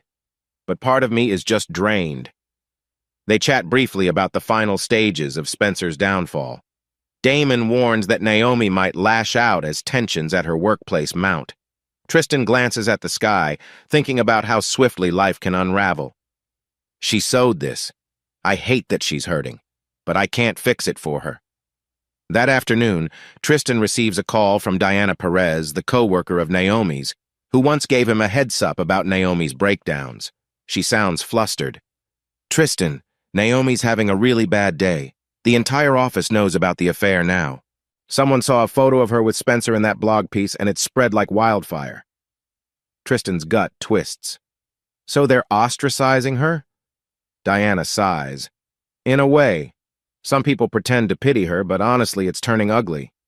There's whispering in the halls, and she's locked herself in a conference room to cry. Management is discussing possible measures. I'm worried she might get fired. Tristan murmurs thanks, ends the call, and stares at the desk. Anger, guilt, sadness all swirl inside him. He never wanted Naomi to lose her job, but her affair has become a public scandal. She did this, he tells himself, frustration mingling with regret. And I made sure it was exposed. Late in the day, Tristan's attorney Meredith Jones phones him with an update. Spencer's organization is in free fall, which indirectly boosts your adultery claim. It cements the narrative that Naomi's affair partner is reckless, a possible negative influence. We'll leverage it if she fights the divorce terms. Tristan nods, a bitter taste in his mouth. So all this meltdown is useful legally? Meredith's tone remains professional. Yes, it underscores the severity of the betrayal. Plus, if Naomi tries to claim you were at fault, these events won't support her. That evening, Tristan heads home, dropping his keys onto the kitchen counter. His son Elliot paces the living room, tension radiating. Dad, I got a text from Mom. She's frantic, says work is unbearable. She wants me to talk to you about helping her. Elliot's eyes flick with anger and confusion. Tristan swallows. Helping her how? Elliot huffs. I guess she wants you to ease up on the divorce or somehow repair her reputation. I don't know. Tristan rubs his temples. There's nothing I can do to fix her workplace drama. She's the one who carried on with Spencer. It's out of my hands, especially now that everything's public. Elliot's jaw clenches. Yeah, I know. This is such a mess. They sink onto the couch, an awkward silence enveloping them. After a moment, Tristan places a hand on his son's shoulder. I wish it weren't like this, but I can't just pretend everything's okay. The next day, in the mid-afternoon lull, Tristan receives a terse text from Naomi. Meet me at the Willow Avenue Cafe at 7 p.m. We need to talk. He debates ignoring it, but something in the pit of his stomach says it's time to face her. He replies, Fine, 7 p.m., me. Then turns his phone off, adrenaline spiking. He's not sure if she wants to beg for help or hurl accusations. Nightfall at the Cafe Tristan arrives at the Willow Avenue Cafe, a quiet spot with warm lighting and minimal crowd on a weekday evening. Naomi is already seated in a corner booth, eyes red-rimmed. She looks thinner, worn down. He slides into the seat across from her, ignoring the sense of déjà vu it feels like a replay of the old married couple date. But they're anything but a couple now. Naomi barely meets his gaze. Thanks for coming, she mumbles, voice shaky. Tristan nods, folding his hands on the table. What did you want to say? She exhales, tears glistening. I know I messed up, but everything is collapsing. My job, some coworkers treat me like a pariah. Spencer's losing everything, and he's turning bitter. I wish I could rewind time. Tristan's heart constricts. Despite his anger, seeing her so broken tugs at him. But he steels himself. We can't rewind. I told you this path had consequences. She sniffles, brushing away a tear. I know. But Tristan, I'm sorry. I never wanted to break you, the kids, or my own life like this. He remains unmoved, voice carefully steady. Yet you did it. You lied for months. This is the outcome. She reaches across the table, fingers trembling as if to touch his hand. He pulls back gently and her face crumples. Please forgive me, she whispers. The question hangs in the air. The cafe's soft music and distant clinking of mugs underscore the tension. Tristan remembers the nights he discovered her betrayal, the quiet tears he shed in bed. Naomi, I can't just forget it, he says, tone clipped. We're past that. I'm not here to absolve you. She presses a trembling hand to her mouth, holding back sobs. So this is it? We can't salvage anything? Tristan clenches his jaw. There's nothing left to salvage. He leans forward slightly. You want me to let you off the hook? Undo the legal claims? Pretend you didn't humiliate me? No, I'm done. Her shoulders slump. Spencer is furious. He keeps blaming me for not controlling the fallout. My job might be gone soon. And you want me to just vanish? Tristan's lips form a grim line. I don't want you to suffer. But we're strangers now, Naomi. This was your choice, and I'm dealing with it the only way I know. She gazes at him, heartbreak plain in her eyes. For a moment, neither speaks. Then Naomi scrambles to her feet, tears rolling. I'm sorry, she blurts, voice cracking. I know you don't believe me, but I am. She grabs her purse and rushes out before he can respond. Tristan exhales, a wave of heaviness crushing down on him. The cafe's barista looks over with mild concern, but Tristan offers a dismissive shake of his head. He's not in the mood to explain. After a few minutes, he stands, pays for her untouched tea, and walks into the cool night air. The confrontation, the pleas for forgiveness, it changes nothing. He heads home in silence, shoulders tight with sorrow. Spencer's meltdown. Naomi's breakdown, this is the cost. End chapter 13. The fallout from that tense cafe meeting lingers in Tristan's thoughts all weekend. He tries distracting himself with routine chores, tidying the garage, fixing a leaky faucet. But the house feels emptier than ever. Sunday afternoon, Brianna and Danielle drop by together. They shuffle in, exchanging uneasy glances. Danielle eventually clears her throat. Dad, we visited Mom last night. Tristan raises an eyebrow. How is she? Brianna sighs. Not great, she looks bad. She said you two talked and that you basically refused to forgive her. Tristan sets aside a wrench, his chest tightening. That's between your mother and me. She made her choices. Brianna rubs her arms as though cold. It's so hard for us, Dad. She cried, saying she's about to lose her job, that Spencer's blaming her for everything. She shoots Tristan a questioning look. Is there really no chance you'll hear her out? He meets her gaze firmly. Bree, I hear her out doesn't mean I can turn back time. The betrayal doesn't just vanish because she's sorry. Danielle bites her lip. We're not asking you to be a doormat, but maybe some compassion?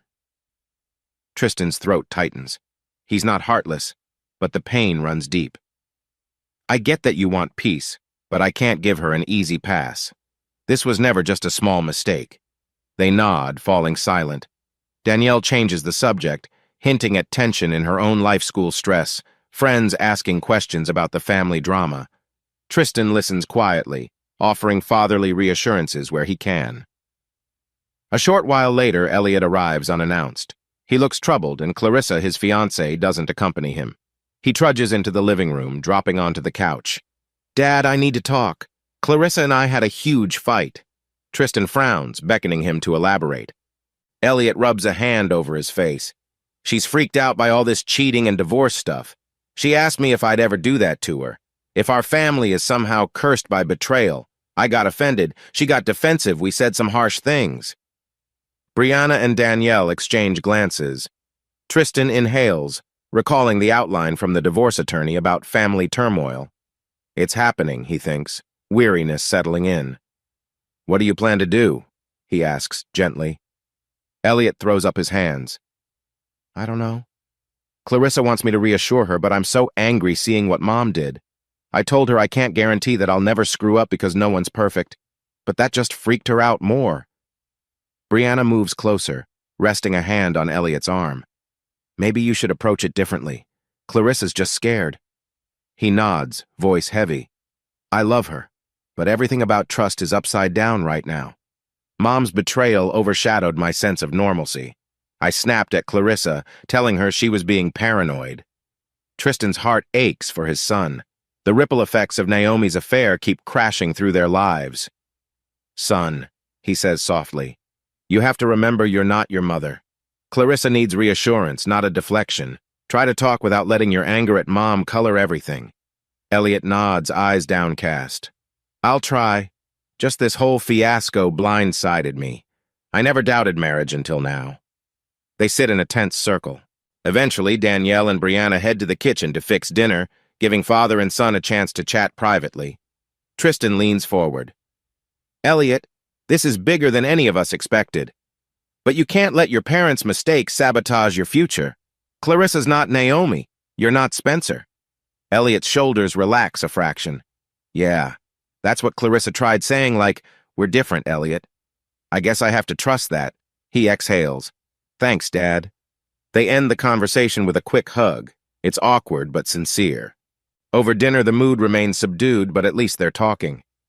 Brianna passes the salad around while Danielle updates them on her upcoming finals. Tristan listens, a pang of nostalgia hitting him how normal family dinners used to feel. After the kids leave, Tristan stands alone on the porch. A neighbor, Mr. Alvarez, gives a polite wave from across the street. Tristan waves back absently, mind caught in the swirl of heartbreak still rocking his family. He thinks of Naomi, how she's ostracized at work, how the kids are torn. This isn't just about me and her anymore, he realizes. It's principle, yes, but the collateral damage is huge. Monday morning, Tristan finds a sealed letter from Naomi in the mailbox. Inside, she pleads for him to meet one more time, claims she's at rock bottom, begs him not to push the divorce so harshly. He pockets it, frustration rising. Her repeated apologies ring hollow, yet it still hurts to watch her crumble. At Arclight, he attempts to bury himself in engineering tasks. Midway through the day, his phone pings. This time, it's Clarissa. "Could we talk, Mr. Blake? I want to understand Elliot's perspective and yours." Tristan's brow furrows. He never expected Clarissa to reach out directly. Nonetheless, he agrees to meet her after work at a local coffee shop, hoping to ease the tension. Perhaps it will help Elliot salvage his relationship. That evening, Clarissa, a soft-spoken but determined young woman, sips green tea, eyes anxious. "I'm sorry to bother you," she begins, "but I'm worried about Elliot. He's so angry about the affair, about your divorce, he's afraid it means our own marriage could fail." Tristan nods. "I understand. Betrayal can make people doubt everything, but you two can't let our situation define you." Clarissa's voice trembles. "I just need him to see that we're different. I love him, and I'd never betray him, but he keeps saying no one can promise that." Tristan chooses his words carefully. "Marriage is a risk, Clarissa. Trust is always a risk. But that's true of any relationship. Elliot's hurting, but if you reassure him consistently, and if he does the same for you, you can weather this." She exhales, relief touching her features. "Thank you. I'll keep trying. I just needed to know you support us, that you believe in marriage even after everything." Tristan's throat tightens. "I believe in honesty. If you two stay honest, you won't become me and Naomi." They part ways, a tentative sense of hope in Clarissa's eyes. But as Tristan returns home, he's haunted by how the entire family is locked in the aftermath of Naomi's betrayal. Even his children's future relationships dangle in uncertainty. Still, he steels himself.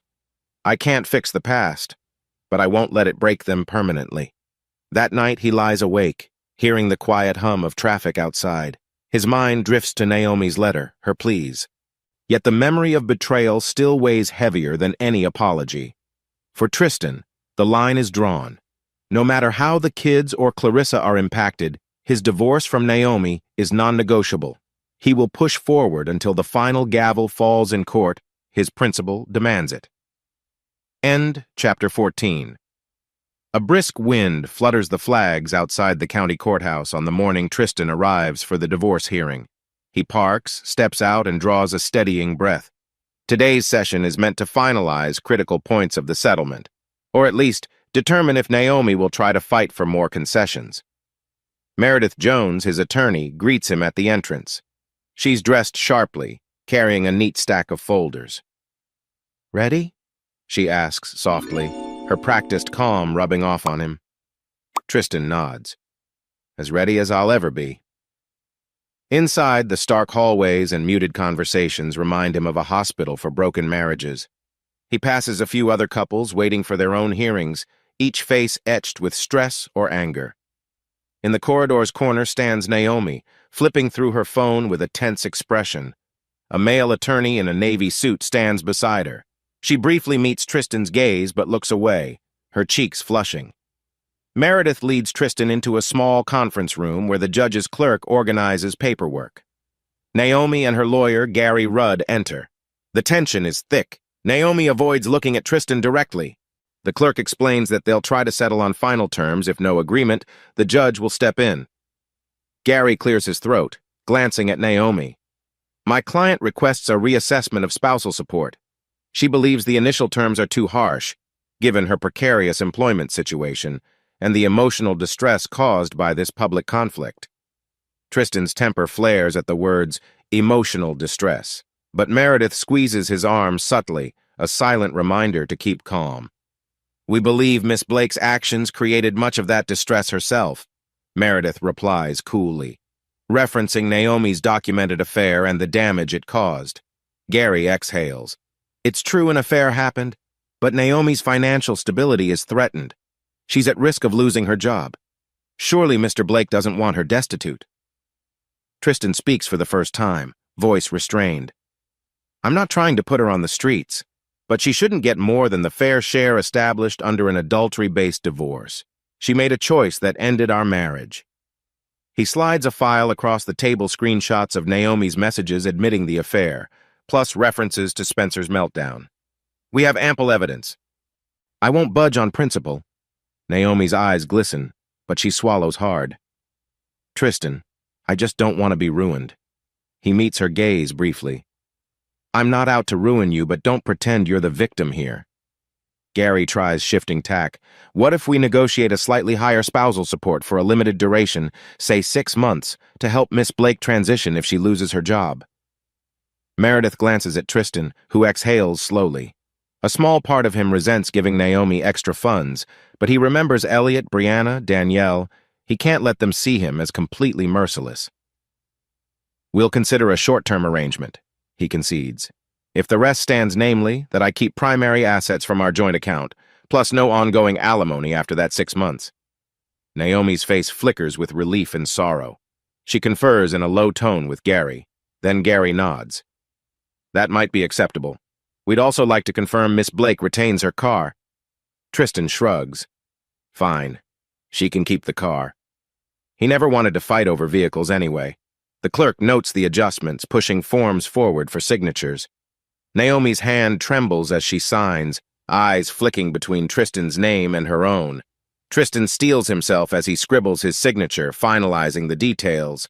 The settlement covers the division of property, short-term spousal support, and recognizes that the divorce is on grounds of adultery, meaning Naomi forfeits the usual claims for long-term alimony.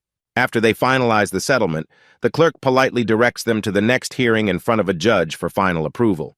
It's a brief, formal process.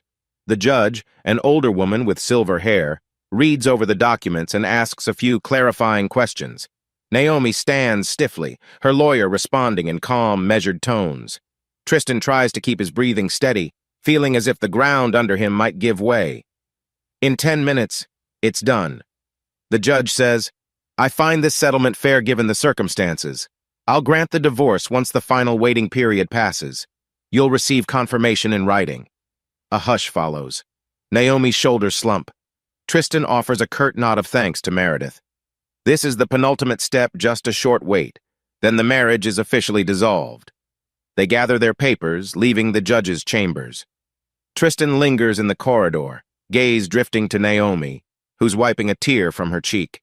She moves closer, ignoring her lawyer's subtle attempt to stop her. Tristan, she murmurs, thank you for not leaving me with nothing. His jaw tightens. I'm not cruel, Naomi. But we're done. Then he turns, walking away with Meredith. He can sense Naomi's heartache behind him, but there's no going back. Meredith ushers him outside, the bright daylight momentarily blinding. He feels an odd mixture of relief, sadness, and finality. So, Meredith says gently, once the waiting period is up, it's official. You'll receive the decree by mail. Tristan nods. Thank you for guiding me through this. She shakes his hand, offering a professional but empathetic smile. Then she heads to her car, leaving him standing on the courthouse steps. He notices Naomi stepping out with Gary a moment later. Their eyes meet once more from a distance, a silent acknowledgement that a 20-year marriage has come to this. He strides to his car, heart pounding. The legal battle might be concluded, but the emotional fallout will linger. He can't help replaying her last expression, the regret overshadowed by the reality that he has to protect himself now. Back home, Damon calls to see how it went. Tristan summarizing the short-term spousal support, assets division, and official recognition of adultery. Damon's quiet for a moment. You got what you wanted, and she can't claim any major advantage. Think you'll be able to sleep easier now? Tristan stares at the living room couch where so many tense conversations took place. Sleep easier? Not sure. But at least the legal part isn't hanging over my head. A final decree will end it. That night, Elliot stops by for an update. Tristan explains the settlement in a calm tone, carefully omitting the raw emotions swirling inside him. Elliot listens, frowning. So it's basically done? Tristan gives a half shrug. A formality remains, but yes, we're just waiting on final processing. Elliot shakes his head. I still can't believe it. You and Mom finished. A bitter laugh escapes Tristan. She made her choice, son. I'm respecting it by letting her face the consequences. Elliot's face twists in conflicting emotions. Yeah, he murmurs. I get that. Then he stands. I need to go call Clarissa. He manages a faint smile. We're trying to patch things up. Tristan nods encouragingly, though his own heart feels heavy. Alone again, he reviews the signed documents, scanning the bold lines. Adultery. No spousal support beyond 6 months. Family home transferred primarily to Tristan. Vehicle retained by Naomi. All so stark, so final. He wonders if Naomi is sitting somewhere, rereading her copy, thinking about how drastically life can shift. Part of him pities her. Another part is resolute. She forced my hand. With a trembling sigh, he sets the settlement aside. The judge's stamp of approval might not arrive for another few weeks, but in his mind, the marriage is dead and buried. All that's left is the funeral. End. Chapter 15. The week following the courtroom settlement passes in a surreal haze for Tristan Blake. Each morning he checks the mailbox, half expecting to see the final divorce decree. It hasn't arrived yet, so he plods through daily life feeling like he's in limbo, neither husband nor fully divorced. He does, however, stumble on fresh rumors. Spencer Cross has vanished from the local business scene. Damon texts him updates gleaned from acquaintances. He might have left town or checked into some extended stay motel. People say he's paranoid, complaining about sabotage. One rumor claims Spencer was assaulted by unknown parties, a scuffle behind a bar, though details are murky. Damon clarifies that no official police report is confirmed, but the rumor fits the chaotic collapse of Spencer's firm. Tristan's reaction is mixed. Part grim satisfaction, part hollow sorrow.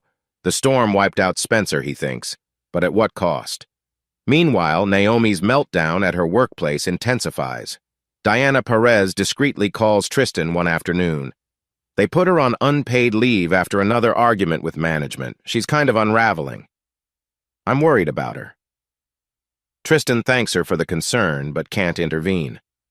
On a chilly Thursday, Tristan stands by the mailbox again, heart pounding as he retrieves a white envelope bearing the county court's seal. He tears it open. The final decree of divorce granted, effective immediately. A wave of conflicting emotions floods him. He's free, but he's also lost a marriage of 20 years. He closes his eyes, memories flashing Naomi's once bright smile, the children's baby photos, the family vacations, then the final betrayal, the heartbreak. Gently, he folds the paper, steps inside, and calls Damon. It's official, he says softly. Damon offers supportive words, but Tristan still feels a hollow ache. That evening, Danielle stops by to borrow a textbook. Tristan hesitantly shares the news. The divorce is final. Danielle's eyes well with tears, though she nods. So that's it. You're not married to Mom anymore? Tristan forces a thin smile. Legally, no. We'll still both be your parents, but... He trails off, uncertain how to finish that thought. She hugs him, tears slipping down her cheeks. This is so weird, she mumbles. He can only hold her, feeling the pang that none of this is her fault. The next day, Tristan encounters a new co-worker, Raj Patel, in the ArcLight break room. Raj is polite, noticing Tristan's subdued mood. Everything okay, man? You seem off. Tristan debates, deflecting, but then shrugs. I just finalized a divorce. It's been a mess. He expects an awkward response, but Raj offers a sympathetic nod. I've been through one myself, Raj admits quietly. It can feel like you're left in a strange new world. Something about Raj's calm acceptance soothes Tristan, reminding him he's not alone in this. They chat a bit more, sharing mundane stories about focusing on work to cope. By the time Tristan returns to his desk, the hollow ache in his chest feels slightly more bearable. On Saturday morning, a small packet arrives from Meredith Jones, confirming the final settlement details. Tristan flips through it. Official proof that he retains the house, Naomi's short-term spousal support schedule, and the acknowledgement of adultery. He sets the packet aside, pressing a hand to his temple. So real now. That afternoon, he decides to drive to a nearby nature trail, a place he used to go with Naomi in quieter years. He walks alone among the tall pines, letting the crisp air fill his lungs. Each step feels like a farewell to the illusions he clung to so long. The forest hush envelops him, and he can't help but think of Naomi's tear-streaked face at the cafe. Despite the heartbreak, he's determined not to drown in bitterness. Halfway along the trail, he stops at a small wooden bench, remembering how he and Naomi once sat there, discussing baby names before Danielle was born. The memory stings, but he forces himself to breathe. This is over, he reminds himself. I have to move on, no matter how foreign life feels. Back home, Damon drops by with a 6-pack of craft beer. They settle in the living room, quiet conversation drifting toward Spencer's rumored downfall. He's basically bankrupt, Damon says. Some staffers said he's got creditors knocking. There was a rumor about a bar fight. Another said he left the state. Hard to pin down. Tristan takes a slow sip of beer. I didn't want him dead, just accountable. Damon nods, giving Tristan a measured look. And Naomi? You heard from her? Tristan shakes his head. Not since the settlement. I assume she's dealing with her own fallout. He glances at the silent phone on the coffee table. Part of him wonders if she'll try one last time. But days pass, and no calls come. Monday morning, Tristan logs onto his work computer, noticing an email from Brenda Lee. Congrats on finalizing everything. If you need to chat, I'm here. He exhales, relieved that some coworkers remain supportive. He decides to push forward with a new engineering project, diving into specs to keep his mind focused.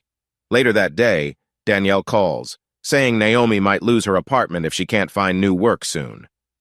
Tristan's chest tightens. He offers a measured response. The settlement gives her short-term support. Maybe she can figure out a new job path. Danielle sighs, torn between concern for her mother and loyalty to her father. By midweek, Tristan faces the reality that he's truly alone in the house they once shared as a family. Elliot, Brianna, and Danielle visit occasionally, but it feels emptier than ever. In quiet moments, he glances at bare walls where family photos used to hang. He took them down, storing them in a box to avoid constant reminders. The emptiness seeps in, making him question if he's truly at peace or just numb. Yet each day there's a slight lessening of the tension in his chest. The knowledge that no new battles loom in court, no new illusions with Naomi or Spencer. The official divorce decree in his drawer signals a final line drawn under that chapter of his life. One evening, as he stands on the back porch gazing at a dusky sunset, Tristan thinks of the old vow he made at the wedding. Till death do us part.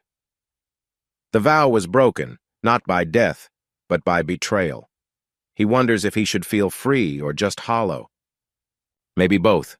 For now, it's enough that the storm is over. He steps back inside, the living room lights casting a soft glow. The hush of the house is profound, a mix of lonely and peaceful. He can almost hear echoes of arguments and old laughter. Then he closes his eyes, letting out a slow breath. Everything changes, he thinks, and I survived. With the divorce final, Spencer's empire in ruins, and Naomi ostracized at work, Tristan stands at the threshold of a life that feels strangely foreign. He's uncertain what the future holds, but at least the chaos that once clung to every corner has diminished. The sense of personal principle refusing to let betrayal go unchallenged offers a dark kind of solace. He flips off the light, letting the house fall into quiet shadow. A slow-motion film of betrayal and retribution has played out to its bitter end, leaving him with battered resolve and a cautious hope that tomorrow might be less haunted. For now, that's enough.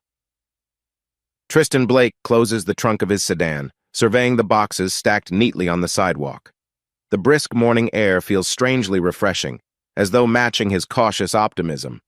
He's just arrived at the small apartment complex, where he'll start his new life a far cry from the family home he shared with Naomi. The finalization of the divorce came days ago, and he's determined to embrace this next chapter. The apartment manager, a friendly middle-aged woman named Lucinda, approaches. "Got everything you need, Mr. Blake?" she asks with a warm smile. Tristan nods, forcing a polite grin. "Yes, thanks, Lucinda. Just gotta haul these up." Lucinda offers him a quick rundown of building rules, quiet hours, garbage disposal, the usual details. He thanks her, picks up the first box, and makes his way to the second floor. The stairwell is unremarkable, but to Tristan, every step symbolizes the distance from his old life. Inside the apartment, he glances around. A modest living area with cream-colored walls and a narrow kitchen opening onto a small balcony. Light streams through a set of glass doors, illuminating the hardwood floors. Damon Cole, Tristan's best friend through thick and thin, emerges from the bedroom. "Hey, man, just finished setting your bed frame," he says, wiping sweat from his brow. Tristan sets down the box, relief washing over him. "Thanks, Damon. I appreciate you helping out. I'm still wrapping my head around everything."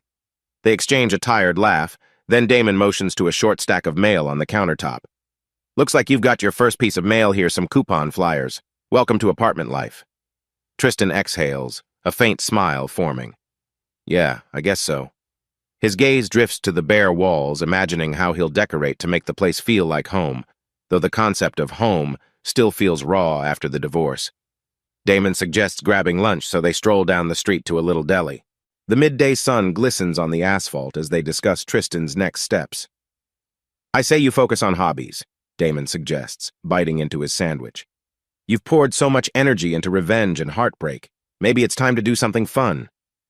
Tristan stares at his untouched sandwich. "I used to sketch architectural ideas for fun. Maybe I'll pick that back up." He shrugs uncertainly. "Or, I don't know, join a gym." Damon encourages him, voice gentle. "Anything to move forward." Back at the apartment, Tristan unpacks in a slow, methodical way, folding clothes, stacking books on the lone shelf. He uncovers an old photo of him with Elliot, Brianna, and Danielle at the beach years ago. Naomi took that picture, and the memory stings, yet he carefully props it on the desk. The kids are still his family, even if the marriage ended. Evening settles in. Tristan stands on the small balcony, gazing at the city lights in the distance. The hum of distant traffic and occasional chatter from neighbors trickles up. A wave of relief mingles with loneliness. It's strange not to hear the familiar creaks of his old house or the voices of his children. But there's also a sense of possibility, no more daily reminders of betrayal. He calls Elliot, letting him know he's all moved in. Elliot sounds upbeat, mentioning that Clarissa might visit him soon. Tristan smiles at the news. Maybe their relationship is mending.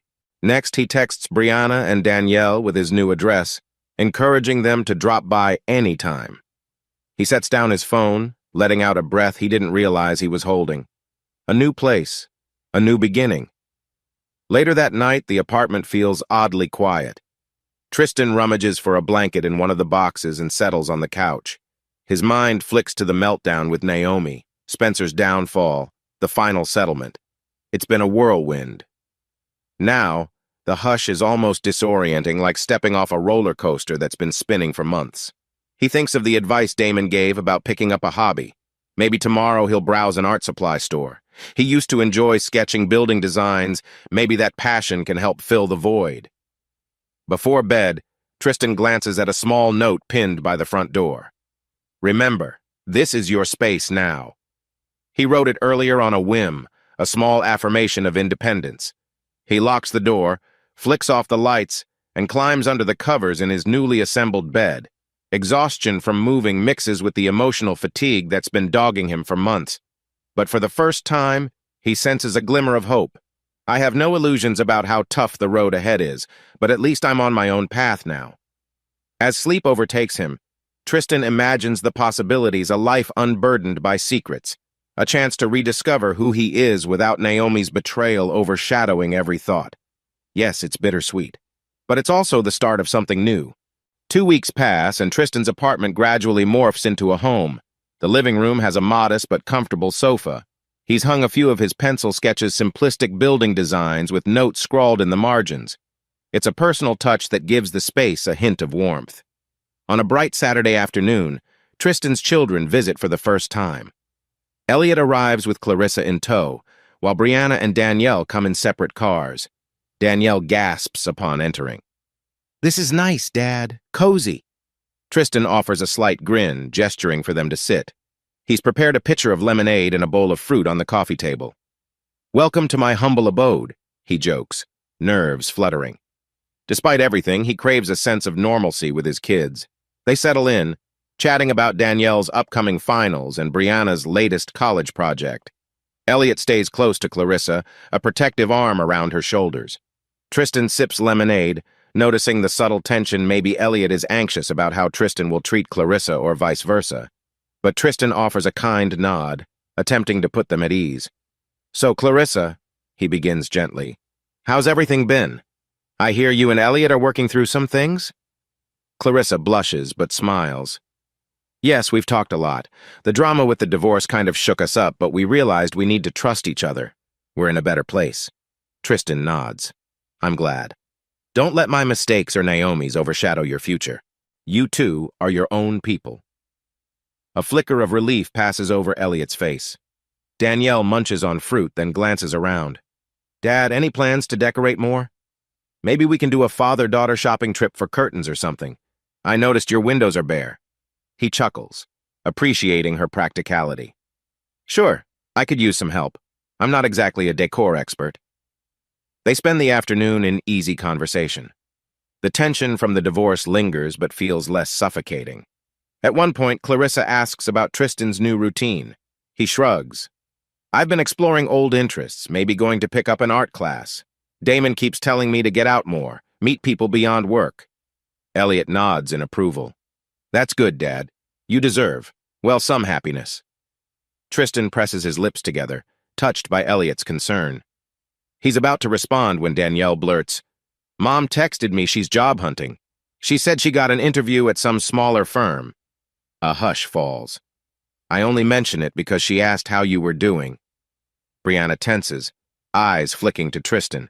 He composes himself, considering how to respond. "Well, I wish her luck, I guess.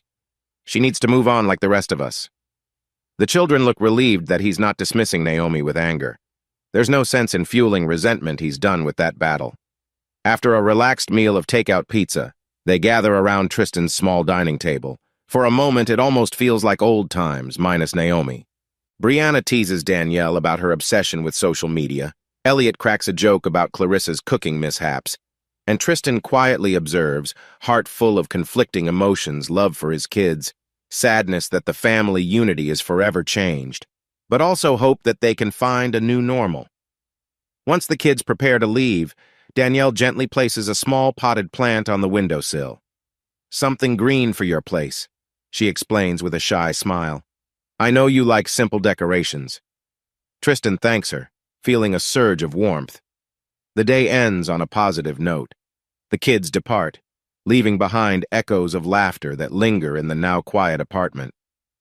Later that night, Damon drops by unannounced. "Heard the kiddos visited, how'd it go?" he inquires, helping himself to a soda from Tristan's fridge. Tristan sighs happily, sinking onto the couch. "Better than I expected. We're starting to heal, I guess." Damon nods, a satisfied grin crossing his face. "That's all you can ask for, man." The following week, Tristan continues bridging gaps. He drives to campus to have lunch with Brianna, discussing her sociology assignments. He phones Danielle to check in on her finals. He even invites Elliot and Clarissa for a casual dinner. "My attempt at cooking," he jokes. During these interactions, Tristan senses that the kids are slowly regaining confidence. No longer do they tiptoe around the subject of Naomi or the affair. A quiet acceptance settles in. The divorce happened, but life goes on. One evening, Elliot arrives alone, heavy with thoughts. He confesses that Clarissa wants to set a wedding date, but he's skittish. "I see how quickly things can fall apart," Elliot admits, frustration lacing his voice. Tristan recalls his own youthful optimism when he first married Naomi.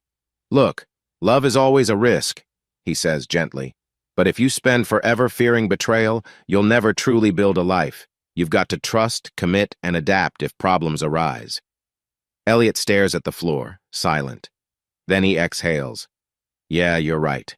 Clarissa deserves that effort. I just have to let go of the fear." Tristan pats his back. "It's a lesson I learned the hard way. Don't let my outcome define you." Elliot nods, gratitude evident in his eyes. As he heads out, Tristan feels a swell of relief. Maybe the scars from Naomi's betrayal won't permanently shadow Elliot's relationship. By the weekend, Tristan finds himself spontaneously sketching late at night rough lines evolving into a blueprint for a hypothetical community center. A place where families can gather, kids can play. He's not sure if it's just an idle dream or something more, but the act of drawing calms him, bringing a sense of purpose outside the drama of the past year. He occasionally checks in with Damon about small outings lunch, a local art fair. Damon good-naturedly teases him. "Look at you, Mr. Social," but Tristan only smiles. He's not leaping into new relationships or partying, but he's no longer confined to the bitterness that once consumed him. In quieter moments, Tristan still feels Pang's memories of Naomi, the house they shared. Yet every day, that ache recedes a little. He focuses on healing the bonds that remain precious, his connection with the kids, his own self-worth. The slow-motion film of heartbreak has pivoted, inching toward recovery. Standing on his balcony one afternoon, Tristan waters Danielle's potted plant, noticing a tiny new leaf. A hint of a smile graces his face. Life perseveres, even after devastation. He glances across the city skyline, reflecting on how far he's come. This is how you rebuild, he thinks. One day at a time, supported by those who matter most. 2 months have passed since Tristan's move into the apartment. Slowly, subtle changes emerge in his routine. He starts waking earlier, not out of anxiety but anticipation, like he's ready to reclaim parts of his life he set aside during the divorce storm. He's also begun volunteering on Saturday mornings at a local community workshop run by ArcLight Engineering's outreach program. Families and high school students come to learn about basic robotics, coding, and mechanical design. At first, Tristan joined just to stay busy, but it's grown into a genuine passion. One Saturday, Tristan stands in the workshop's open space, guiding a pair of teenagers as they assemble a small wheeled robot. The kids bicker amiably about wire connections, while Tristan offers calm suggestions. It reminds him of earlier days with Elliot tinkering in their garage, only this time. There's no underlying tension. He's genuinely enjoying the act of teaching. When the session ends, a coordinator named Marisol, an energetic woman with a knack for organizing, claps Tristan on the shoulder. "You're a natural teacher," she says brightly. "They trust your calm vibe." He smiles modestly. "I just like helping them learn. It's fun to see someone discover they can build something from scratch." Later, as he packs up, Marisol invites him to coffee, presumably to chat about expanding the workshop. They settle in a nearby cafe, discussing ideas for more advanced sessions. Tristan feels a twinge of excitement he hasn't engaged in a creative project outside of work in a long time. "So," Marisol says, sipping a latte, "what inspired you to volunteer? You're obviously skilled, but there must be a reason you're giving up weekends." Tristan hesitates. "I needed a positive outlet. My personal life was rough for a while. This seemed like a chance to help others and find purpose again." She nods with understanding but doesn't pry. Instead, they talk about securing additional funding or space. Tristan jots notes, feeling unexpectedly invigorated. By the time they part ways, he's carrying a mental list of next steps for the workshop ideas that feed his engineering spirit. Over the next week, he shares these concepts with Roman Gallagher, who used to help with Spencer's downfall. Roman, now more of a friend than just a colleague, likes the notion of corporate sponsorship from ArcLight or other local businesses.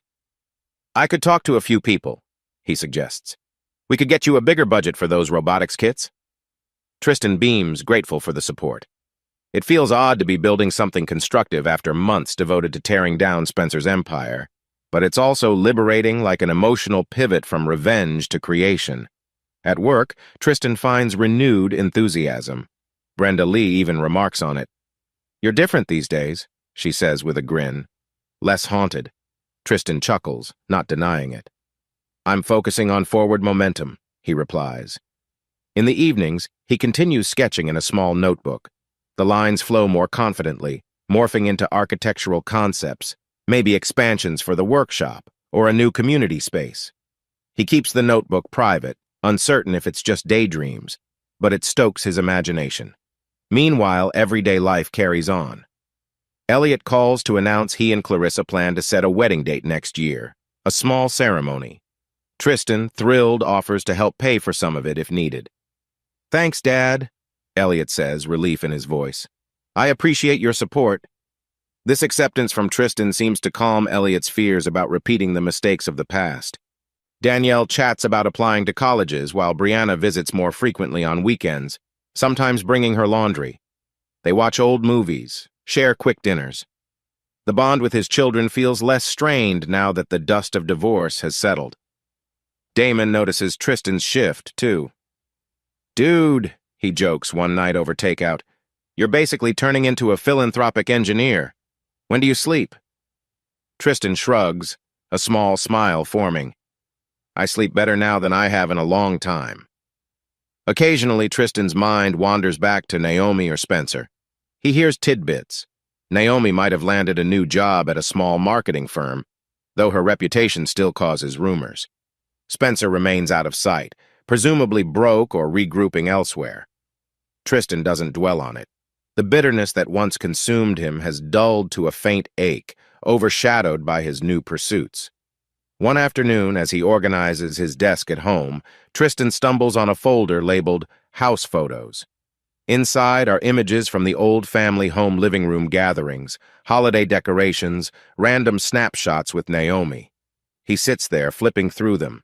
A pang of sadness flares, but this time it doesn't crush him. Instead, he acknowledges those memories as part of his past, not a place he's trapped in. He texts Damon a single line. I'm okay. It's a milestone, of sorts the acceptance that he can see tokens of his old life without unraveling. He returns the photos to the folder, tucks them away in a box, then resumes his day. That evening, Marisol calls unexpectedly, inviting him to a small volunteer appreciation dinner. Just a casual get-together, she assures. You deserve some credit for all your hard work. Tristan hesitates. He's not typically social outside his circle, but Damon's words echo. Get out more, meet new people. So he agrees. The dinner is modest, 8 or 9 volunteers at a local restaurant. Conversation flows easily about the workshop, personal hobbies, short comedic anecdotes. Tristan contributes a few dry engineering jokes that make them laugh politely. The atmosphere is friendly, not forced. He senses the old him reserved, cautious giving way to a more open version, willing to connect. Marisol, noticing Tristan's cautious demeanor, says, I'm glad you came. We can't let our best volunteer hide at home all the time. Tristan smirks. I'm not that reclusive. They exchange a teasing moment, and Tristan registers a faint warmth in his chest like the first spark of genuine enjoyment without the looming shadow of heartbreak. He's not diving into romance or anything complicated, but simply feeling comfortable in new social circles. It's a step toward personal growth. Later, heading home, he quietly reflects, look at me, finding pockets of happiness. He's still aware of the scars betrayal doesn't vanish overnight. But glimpses of positivity shine through the cracks, guiding him forward. Back at his apartment, he stares at Danielle's plant on the windowsill, noticing more leaves sprouting. He sets down his keys with a soft chuckle. That's me, he thinks, growing bit by bit, day by day. The slow-motion film of his life is no longer dominated by betrayal. Instead, it's tinted with cautious optimism, a subtle but unmistakable shift toward healing. It's an overcast afternoon when Tristan's phone buzzes with an unfamiliar number. He almost ignores it but feels a nagging instinct to pick up. A shaky voice crackles through. Tristan? It's Naomi! His heart jolts. He thought their final settlement had closed that door. Naomi, he says carefully, bracing himself. What's going on? She hesitates, inhaling audibly. I need to talk. I know we finalized everything, but... She trails off, sounding both apprehensive and defeated. Tristan closes his eyes, weighing his options. Part of him wants to refuse. Another part recalls that closure can be healthy. All right, briefly. They agree to meet at a local park. Tristan chooses a spot near a pond, a public place in case things get tense. The gray sky threatens rain, matching the subdued mood. Naomi arrives wearing a simple coat, hair pulled back, looking older than he remembers. She offers a timid nod. They stand awkwardly for a moment before she speaks. Thank you for coming. I won't take much of your time. Tristan folds his arms, keeping his tone neutral. What do you need? She fidgets, glancing at the ducks floating on the pond. I started a new job, she says quietly. Low-level marketing, not glamorous, but it's something. I'm trying to piece my life together. I wanted you to know I'm sorry for everything. Not just the affair, but how it ended, how publicly we fought. He acknowledges her words with a slight nod. We both know it got ugly. She sighs, sorrow etched on her features. I'm not here to beg for reconciliation. I know that ship sailed. But I felt I owed you a genuine apology. Not the frantic ones I threw at you before, but a real acceptance of my mistakes. Tristan studies her face, searching for hidden motives. He detects regret, not manipulation. Maybe she truly wants closure. I appreciate that, he says softly. You should also know I'm moving forward. I can't undo the pain, but I'm letting go of the anger. Naomi swallows, tears glistening. That means a lot, because I've been angry at myself, at Spencer, everything. But mostly I regret how I hurt you and the kids. I lost sight of what mattered. Tristan exhales, emotions churning. We can't rewrite the past, Naomi. But maybe we can avoid hating each other. For the kids' sake. She nods vigorously. Yes, that's all I want. I promise not to intrude on your life. Just maybe we can be civil? He allows a small, genuine smile, perhaps the first he's shown her since the divorce. Civility is possible. The kids deserve that. Naomi glances away, wiping her eyes. Thank you. A long pause follows, filled by the soft quacks of distant ducks. Then she looks up. Are you doing okay? Really? He hesitates. Better. I have a new place, new routines. I volunteer on weekends. I'm not lost anymore. Her eyes flicker with relief and something akin to sorrow. That's good, she whispers. I hope you find happiness. Tristan nods, stifling a swirl of mixed feelings, nostalgia for their early years, bitterness for the betrayal, acceptance of the present. I'm working on it. They stand there in silence, the sky darkening as if about to rain. Finally, Naomi sighs. I won't keep you. I just needed to face you properly without excuses or hysterics.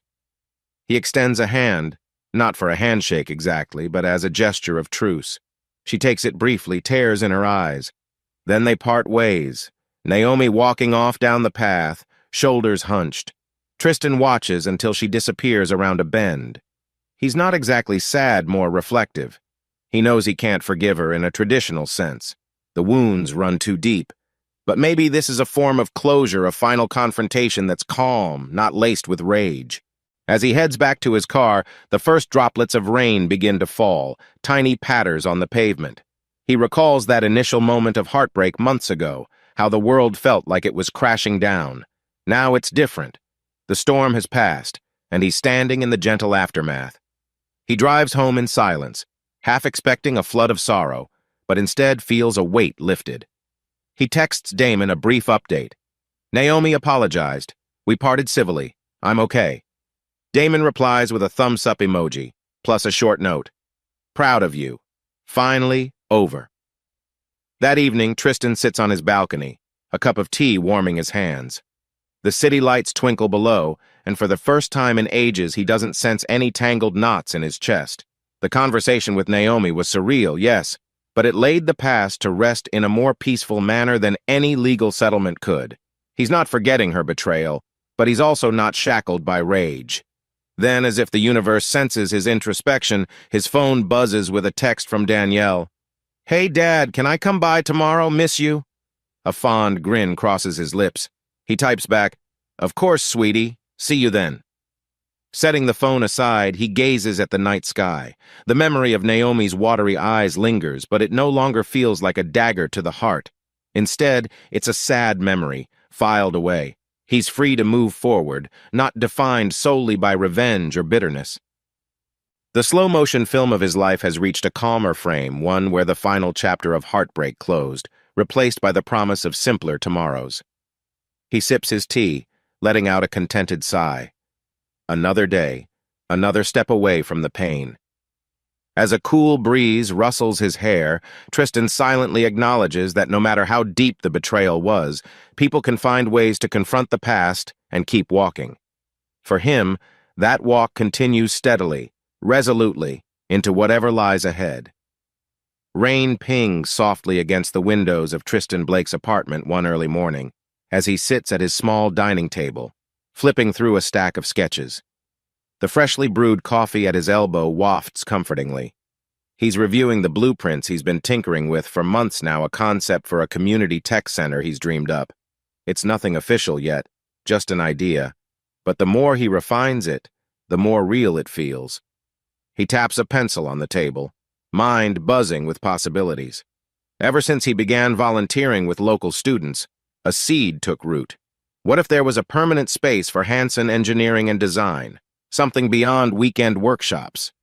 The notion excites him in a way he hasn't felt since before the divorce proceedings. Before heading to work, he texts Damon Cole. "Think I'm ready to pitch my center idea." "Coffee tonight?"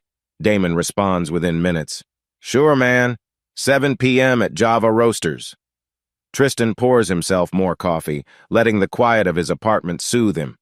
Gone is the tension of heartbreak. He can still recall those stormy nights of insomnia, but they're slowly being replaced by a gentle curiosity about life's next chapter.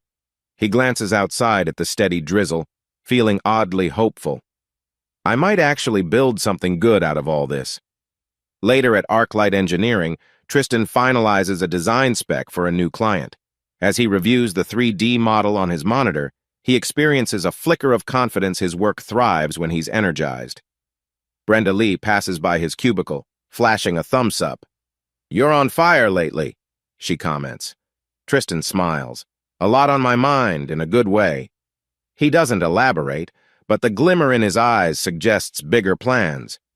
At lunch, Roman Gallagher drops into Tristan's office, shutting the door behind him. "Heard a rumor you have some philanthropic project brewing," Roman says, crossing his arms. "Am I losing my best engineer to some dog-gooder cause?" Tristan laughs. "Relax, I'm not quitting ArcLight. But yes, I might approach you for sponsorship soon. It's an idea for a permanent community center focusing on engineering and design, a place where kids, adults, anyone can learn Hanson technology." Roman nods, intrigued. "That's ambitious. Let me know when you have a proposal, and I'll see what strings I can pull with local businesses." His tone is supportive. He's no stranger to Tristan's competence. That evening, Tristan meets Damon at Java Roasters. The cafe's warm lighting glistens off the rainy street outside. They settle into a corner booth, cappuccinos steaming between them. Damon skims Tristan's sketches and bullet point plan. "This is brilliant," he says plainly, tapping the top page. "But it'll need funding." Tristan nods, unconsciously tapping a foot. "I'm aware. Roman might help. Maybe ArcLight can pitch in, or we approach a local foundation. Even if it starts small, it can grow." Damon studies him carefully. "You're glowing, man. It's like you found a new purpose." A small flush colors Tristan's cheeks. "I guess I have. After everything that happened, focusing on building something for the community, it feels right." He stares into his coffee, voice soft. "It's like I spent so long tearing down beating Spencer, dealing with the divorce, that I want to create something good now." Damon grips his friend's shoulder in a show of solidarity. "I'm behind you 100%. Let's do this." They talk logistics, potential locations, staff, the possibility of using Tristan's volunteer connections to drum up interest. The conversation stretches into the evening, punctuated by quiet moments where Tristan scribbles new ideas on napkins. By the time they leave, the rain has lifted, revealing a sky full of stars. Tristan glances up, feeling a surge of excitement. "I'm defining my own path now, not reacting to someone else's betrayal." Over the next few weeks, Tristan refines his proposals and speaks discreetly with ArcLight's HR and community outreach departments. He finds pockets of enthusiasm. Some people in the company love the idea of a local engineering hub that could bolster ArcLight's reputation as well. He also calls Marisol, the workshop coordinator he volunteered under. She's immediately on board, offering to connect Tristan with local teachers and volunteers. "This could be huge!" she exclaims over the phone. "Kids need a place to tinker outside the usual constraints of school labs." Tristan's momentum builds, though he proceeds methodically. Cautious planning is in his nature. In quiet evenings at home, he polishes his pitch deck, rechecking every figure. This meticulous approach once powered his revenge plan against Spencer, but now it fuels a constructive project. In rare moments of self-reflection, Tristan marvels at how drastically life turned. 6 months ago, I was finalizing a divorce and stewing in bitterness. Now I'm forging a new mission. A faint ache remains for the marriage that crumbled, but it's overshadowed by hope. One afternoon, he confides in Elliot about the center concept. They sit on Tristan's modest balcony, Danielle's potted plant thriving in the corner. Elliot scans the rough outline on Tristan's laptop. "This is amazing, Dad. Real legacy stuff." Tristan shrugs, sheepish but proud. "If it helps even a handful of people discover engineering or solve real-life problems, it's worth it." Elliot offers a supportive grin. "I bet the family would be proud too, Brianna. Danielle, even Mom might admire what you're doing." Tristan stiffens at the mention of Naomi, but quickly relaxes, acknowledging that any pride from her doesn't define him now. He's forging ahead on his terms. By the end of the month, Tristan finalizes a neat binder of proposals, cost estimates, and conceptual images. He sets a date to meet with a small local philanthropic board that focuses on educational initiatives. The day before that meeting, he stands in front of a mirror in his apartment bedroom, adjusting the collar of a crisp shirt. A flicker of nerves tightens his stomach. Am I really doing this? Damon drives him to the meeting location, a modest office downtown. As Tristan enters the boardroom, binders in hand, he experiences a rush of déjà vu from his corporate life. Only now, he's not fighting for revenge or preserving a marriage. He's fighting for a dream to help others. He takes a seat, greets the board members with calm confidence, and begins his presentation. He's thorough, explaining how the center would function. Open labs, mentorship from local engineers, weekend workshops. He sprinkles in success stories from the volunteer program. The board members nod thoughtfully. One older woman named Harriet leans forward, eyes twinkling. "Mr. Blake, this is one of the clearest, most passionate proposals we've seen." By the time Tristan finishes, he's slightly breathless, but he sees genuine enthusiasm on their faces. Harriet mentions they have limited funds, but can help with a portion of the startup. Another member offers to put Tristan in touch with a youth development nonprofit. Tristan leaves the meeting with a swirl of excitement in his chest. It's happening, he thinks. I'm truly defining my own life now, and it feels incredible. That evening, after celebrating with Damon over dinner, Tristan returns to his apartment. He collapses on the couch, relief and joy mingling in his tired muscles. A single thought circles. I never imagined I'd find this sense of purpose after everything fell apart. But here he is, forging a future unburdened by bitterness, a man shaping a new destiny. The slow-motion film of his life is no longer stuck on heartbreak. It's playing forward, step by purposeful step. One crisp Saturday morning, Tristan Blake finds himself standing outside a local farmer's market he rarely frequented in the past. Damon had insisted he come along. "You can't live on takeout forever," Damon joked. The bustling market offers a symphony of scents: fresh bread, ripe tomatoes, fragrant flowers. Tristan weaves through the stalls, occasionally buying produce and sampling homemade jams. He's flipping through small potted herb plants when a voice behind him says, "Back for more greenery?" He turns to see Marisol, the workshop coordinator, wearing a casual jacket and holding a basket of vegetables. A playful grin lights her features, referencing how he once asked her about plants for the workshop. Tristan chuckles. "I guess I'm turning into a real domestic type. Danielle's plant made me realize greenery doesn't always die on my watch."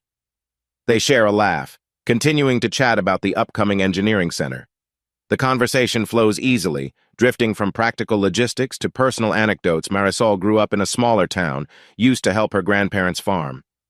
Tristan listens with genuine interest, noticing how her warm personality balances her organizational savvy. As they meander through the market, Damon eventually waves from a distance, smirking at Tristan in a way that suggests, "I see you two hitting it off."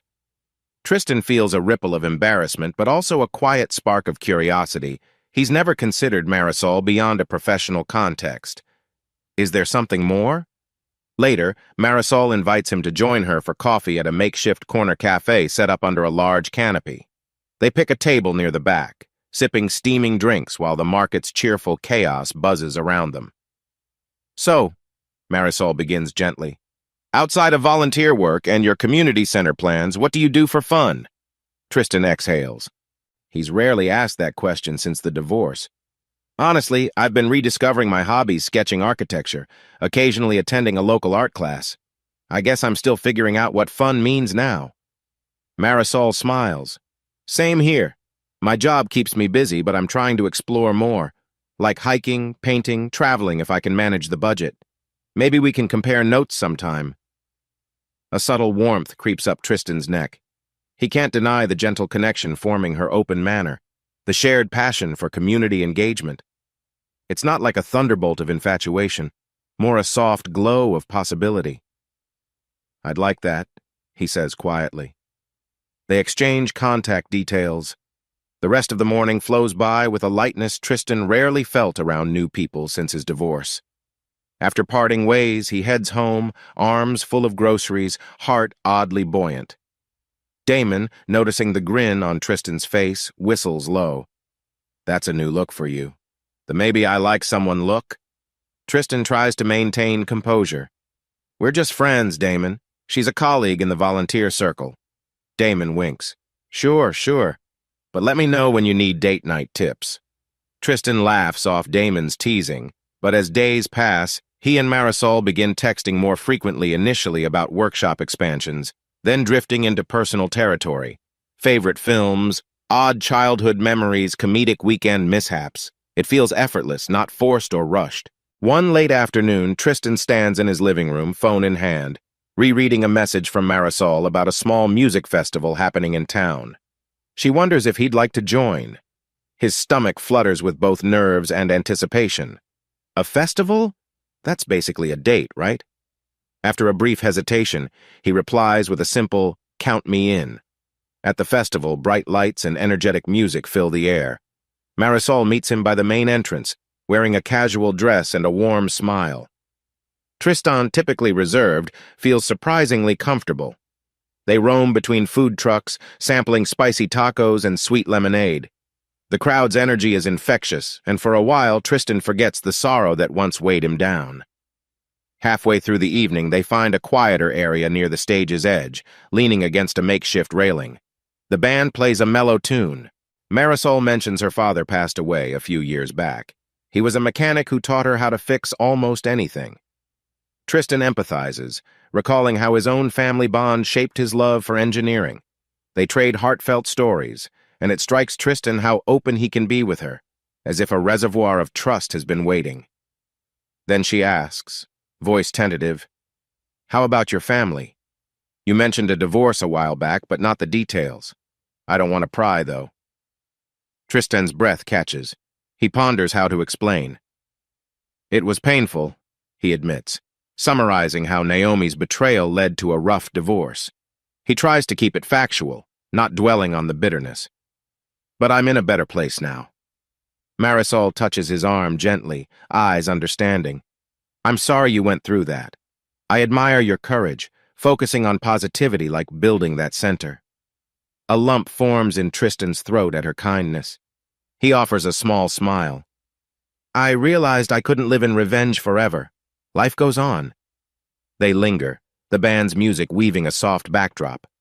Without overthinking, Tristan slips an arm around Marisol's shoulders, a casual, gentle gesture, and she rests her head briefly against his. The air crackles with an unspoken promise that maybe, just maybe, they're stepping toward something new. It's not a grand confession of love or an immediate leap into romance. It's a cautious, shared moment of closeness that suggests a next step in Tristan's emotional journey. When the festival ends, they stroll to the parking lot, the starry sky overhead, Marisol squeezes his hand, a wordless goodbye that leaves Tristan's heart pounding in a pleasant, unexpected way. Is this what a fresh start feels like? He drives home, mind swirling with the afterglow of a quiet spark. Once parked outside his apartment, he sits in the car for a moment, letting out a breath he hadn't realized he was holding. A small smile curves his lips. I guess I'm not broken after all. The following weeks see Tristan and Marisol exchanging more frequent texts, occasionally meeting for coffee or an impromptu lunch. They don't define anything officially. Tristan remains cautious, and Marisol seems to respect that. But the warmth in their conversation speaks volumes. One evening, Danielle visits and spots a photo on Tristan's phone, a candid shot of him and Marisol at a cafe, smiling at each other. Danielle lifts an eyebrow, a teasing grin forming. So someone special? Tristan chuckles. We're just spending time together. She's involved in the same volunteer circuit. But his cautious tone can't mask the gentle happiness flickering in his eyes. Danielle sets the phone down, leaning in. You deserve happiness, Dad. It's okay to let good people in. Her supportive words echo Elliot's earlier sentiments. That night, Tristan contemplates how far he's come. From the anger and heartbreak of discovering Naomi's affair, to the slow climb into personal growth, to now the delicate chance of a new romantic spark. He's not naive. He knows relationships can be messy, but he's also not the same man consumed by suspicion. A new, more hopeful outlook has taken root. As he drifts to sleep, Tristan recalls the festival's music, the gentle feel of Marisol's shoulder against his. A ray of romance indeed, he muses, letting the slow-motion film of his life continue rolling forward with cautious optimism, each new frame a potential step into a brighter tomorrow. It's a crisp fall morning when Tristan Blake finishes tying a simple balloon arch outside his apartment door, an odd sight, considering his usually minimalist style. But today is special. Elliot and Clarissa are swinging by, along with Brianna and Danielle for a mini-celebration. Clarissa recently announced they've picked a wedding date set for the following spring. They're excited to share early plans, and Tristan insisted on hosting a small brunch to show his support. He steps back to admire his haphazard balloon arrangement. It might not look professional, but it's festive enough. Progress, he thinks, remembering how he used to dread any sort of celebratory planning back in the throes of his divorce. Now he's actually looking forward to it.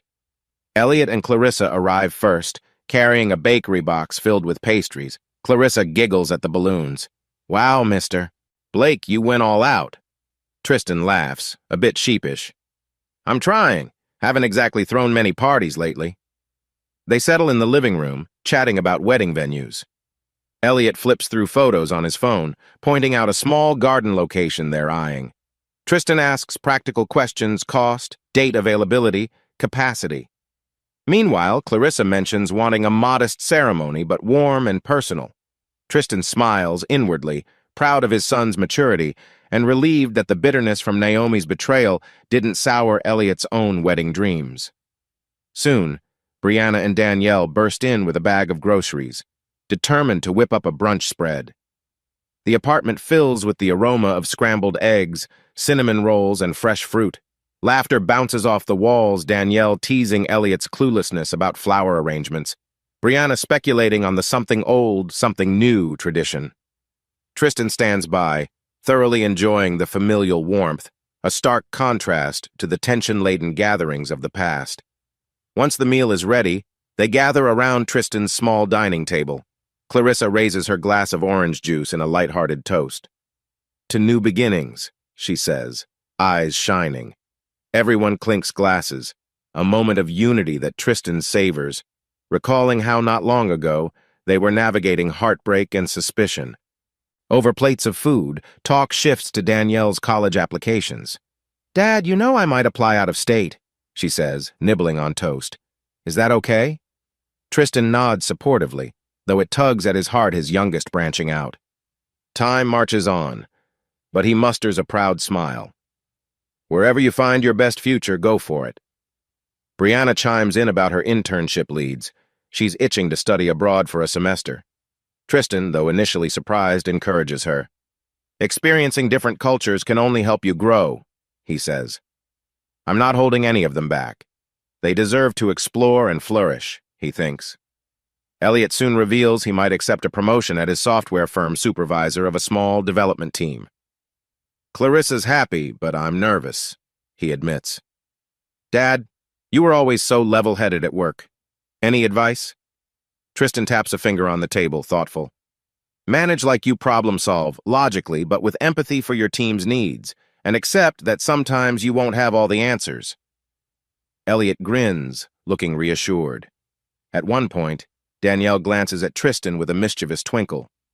Speaking of love and milestones, I heard you've been hanging out with that volunteer coordinator, Marisol? A ripple of amusement goes around the table. Tristan flushes, shooting a playful glare at Danielle.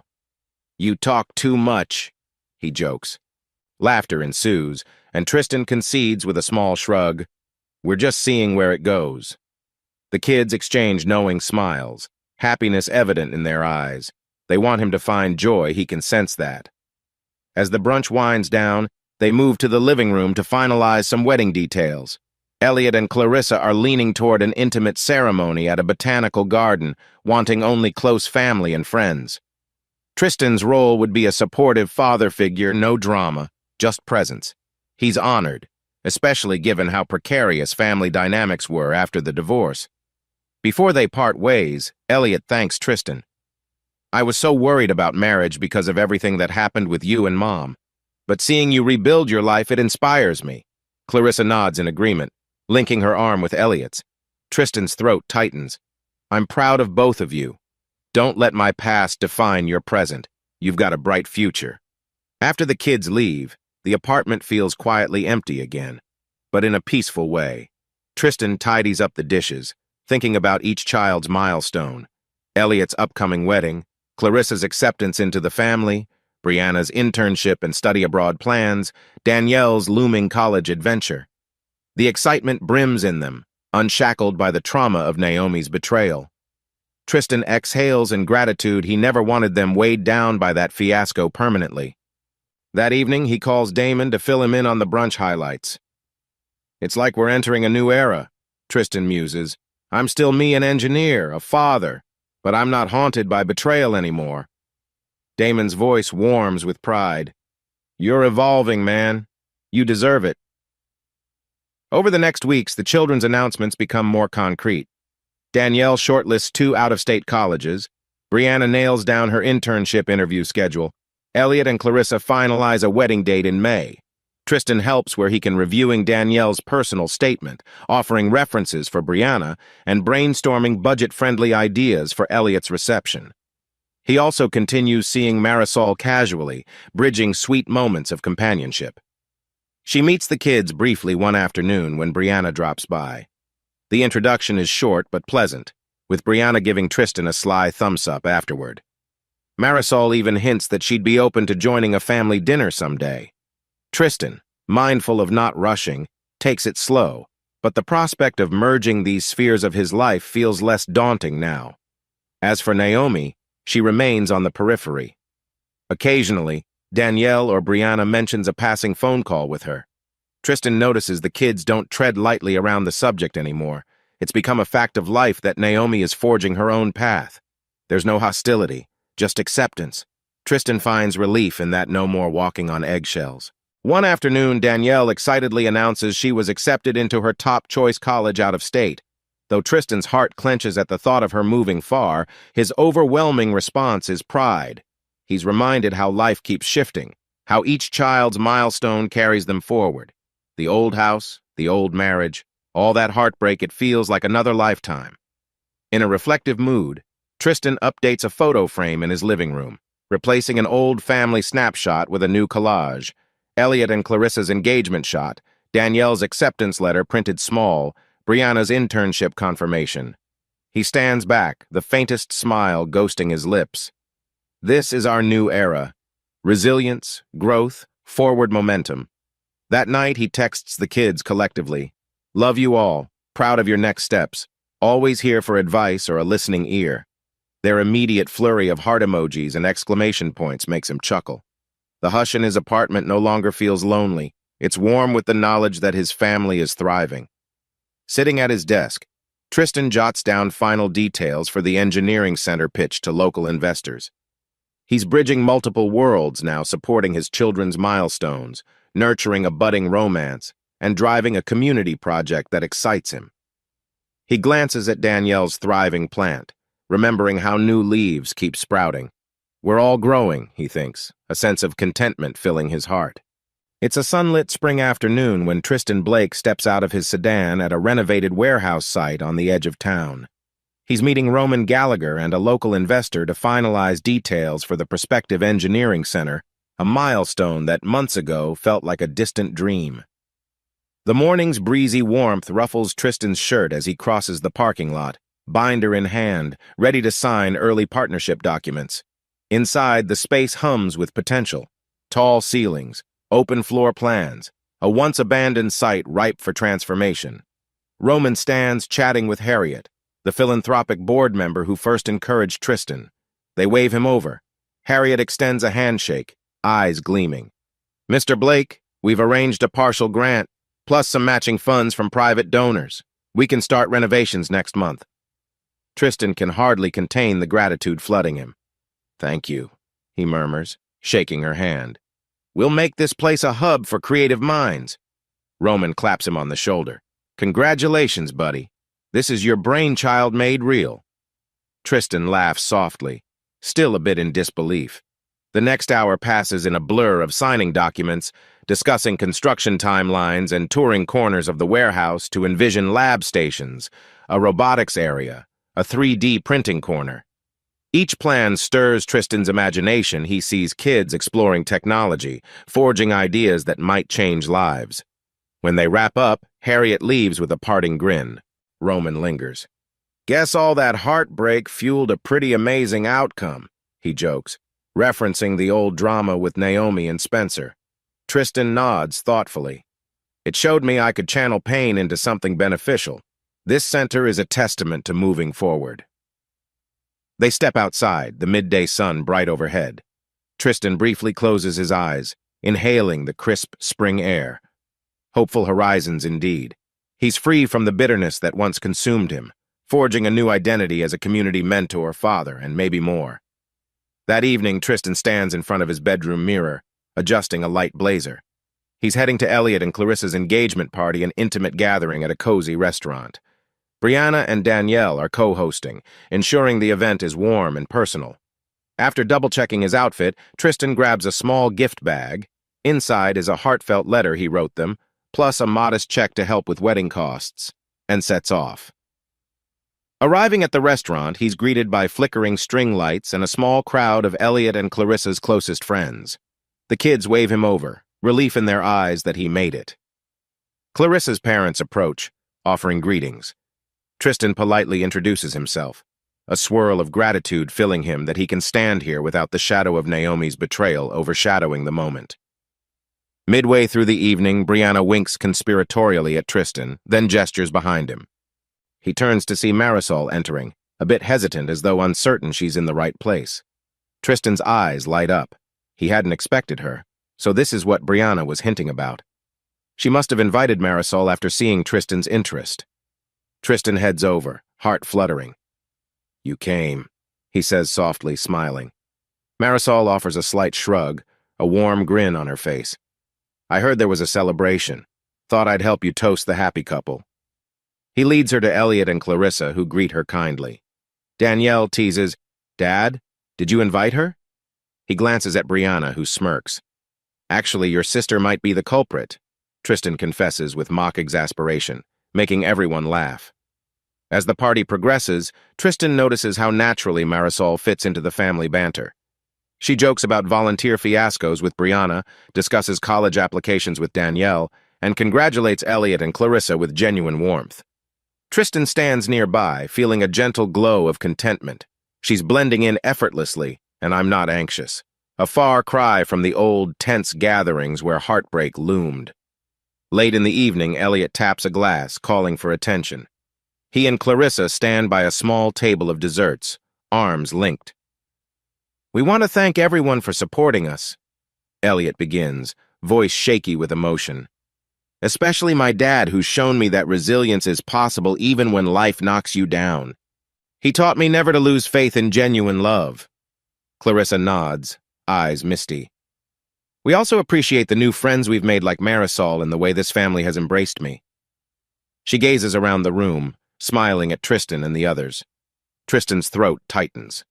Applause breaks out, a moment of genuine unity. He feels tears prickling but lets them come, no shame in the gratitude flooding him. After toasts and desserts, Tristan slips out to a small terrace behind the restaurant to catch his breath. Marisol finds him there, the city lights twinkling beyond. She leans on the railing, shoulder brushing his. Beautiful speech from your son. Tristan nods, voice hushed. I never thought I'd see the day he'd speak about love so freely, after everything we went through. Marisol studies him softly. You gave him hope, Tristan. You overcame heartbreak and thrived. He meets her gaze, heart pounding gently. For a moment, the hush of the night and the warm press of her shoulder conveys more than words.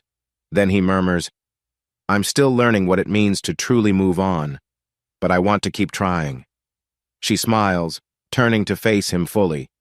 Then let's keep trying together. No rush, no pressure, just hope. His chest swells with quiet happiness.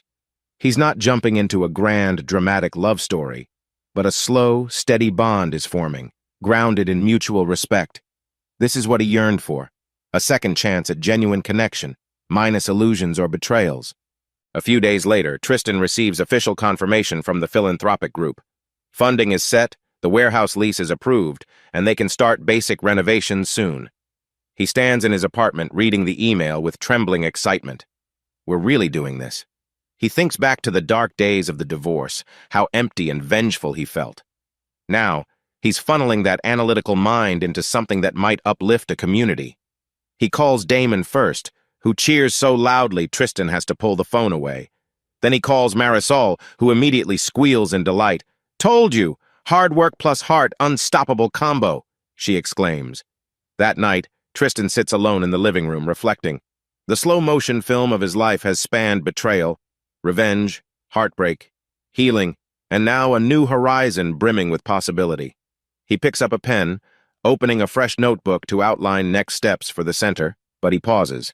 Perhaps a personal note is needed first. He writes a single sentence on the page. Sometimes the worst endings create room for the best beginnings. It's not a fancy slogan or an official motto, but it captures his journey. Setting the notebook aside, Tristan stands and gazes at Danielle's now flourishing plant. It sprouted multiple leaves, a testament to growth after adversity. Tomorrow, he thinks, I continue building this center, these relationships, this new life. He feels the tension in his shoulders ease. The heartbreak wants to find him, but it no longer does. Instead, he's a man looking forward, forging a better tomorrow for himself, his kids, and maybe, just maybe, with a new partner by his side. With that calm resolution, Tristan flicks off the lights, letting the hush of the apartment cradle him. The final shot of that slow-motion film frames him in a gentle glow of optimism, reminding him that even after the bitterest betrayal, the horizon can still blaze bright with promise.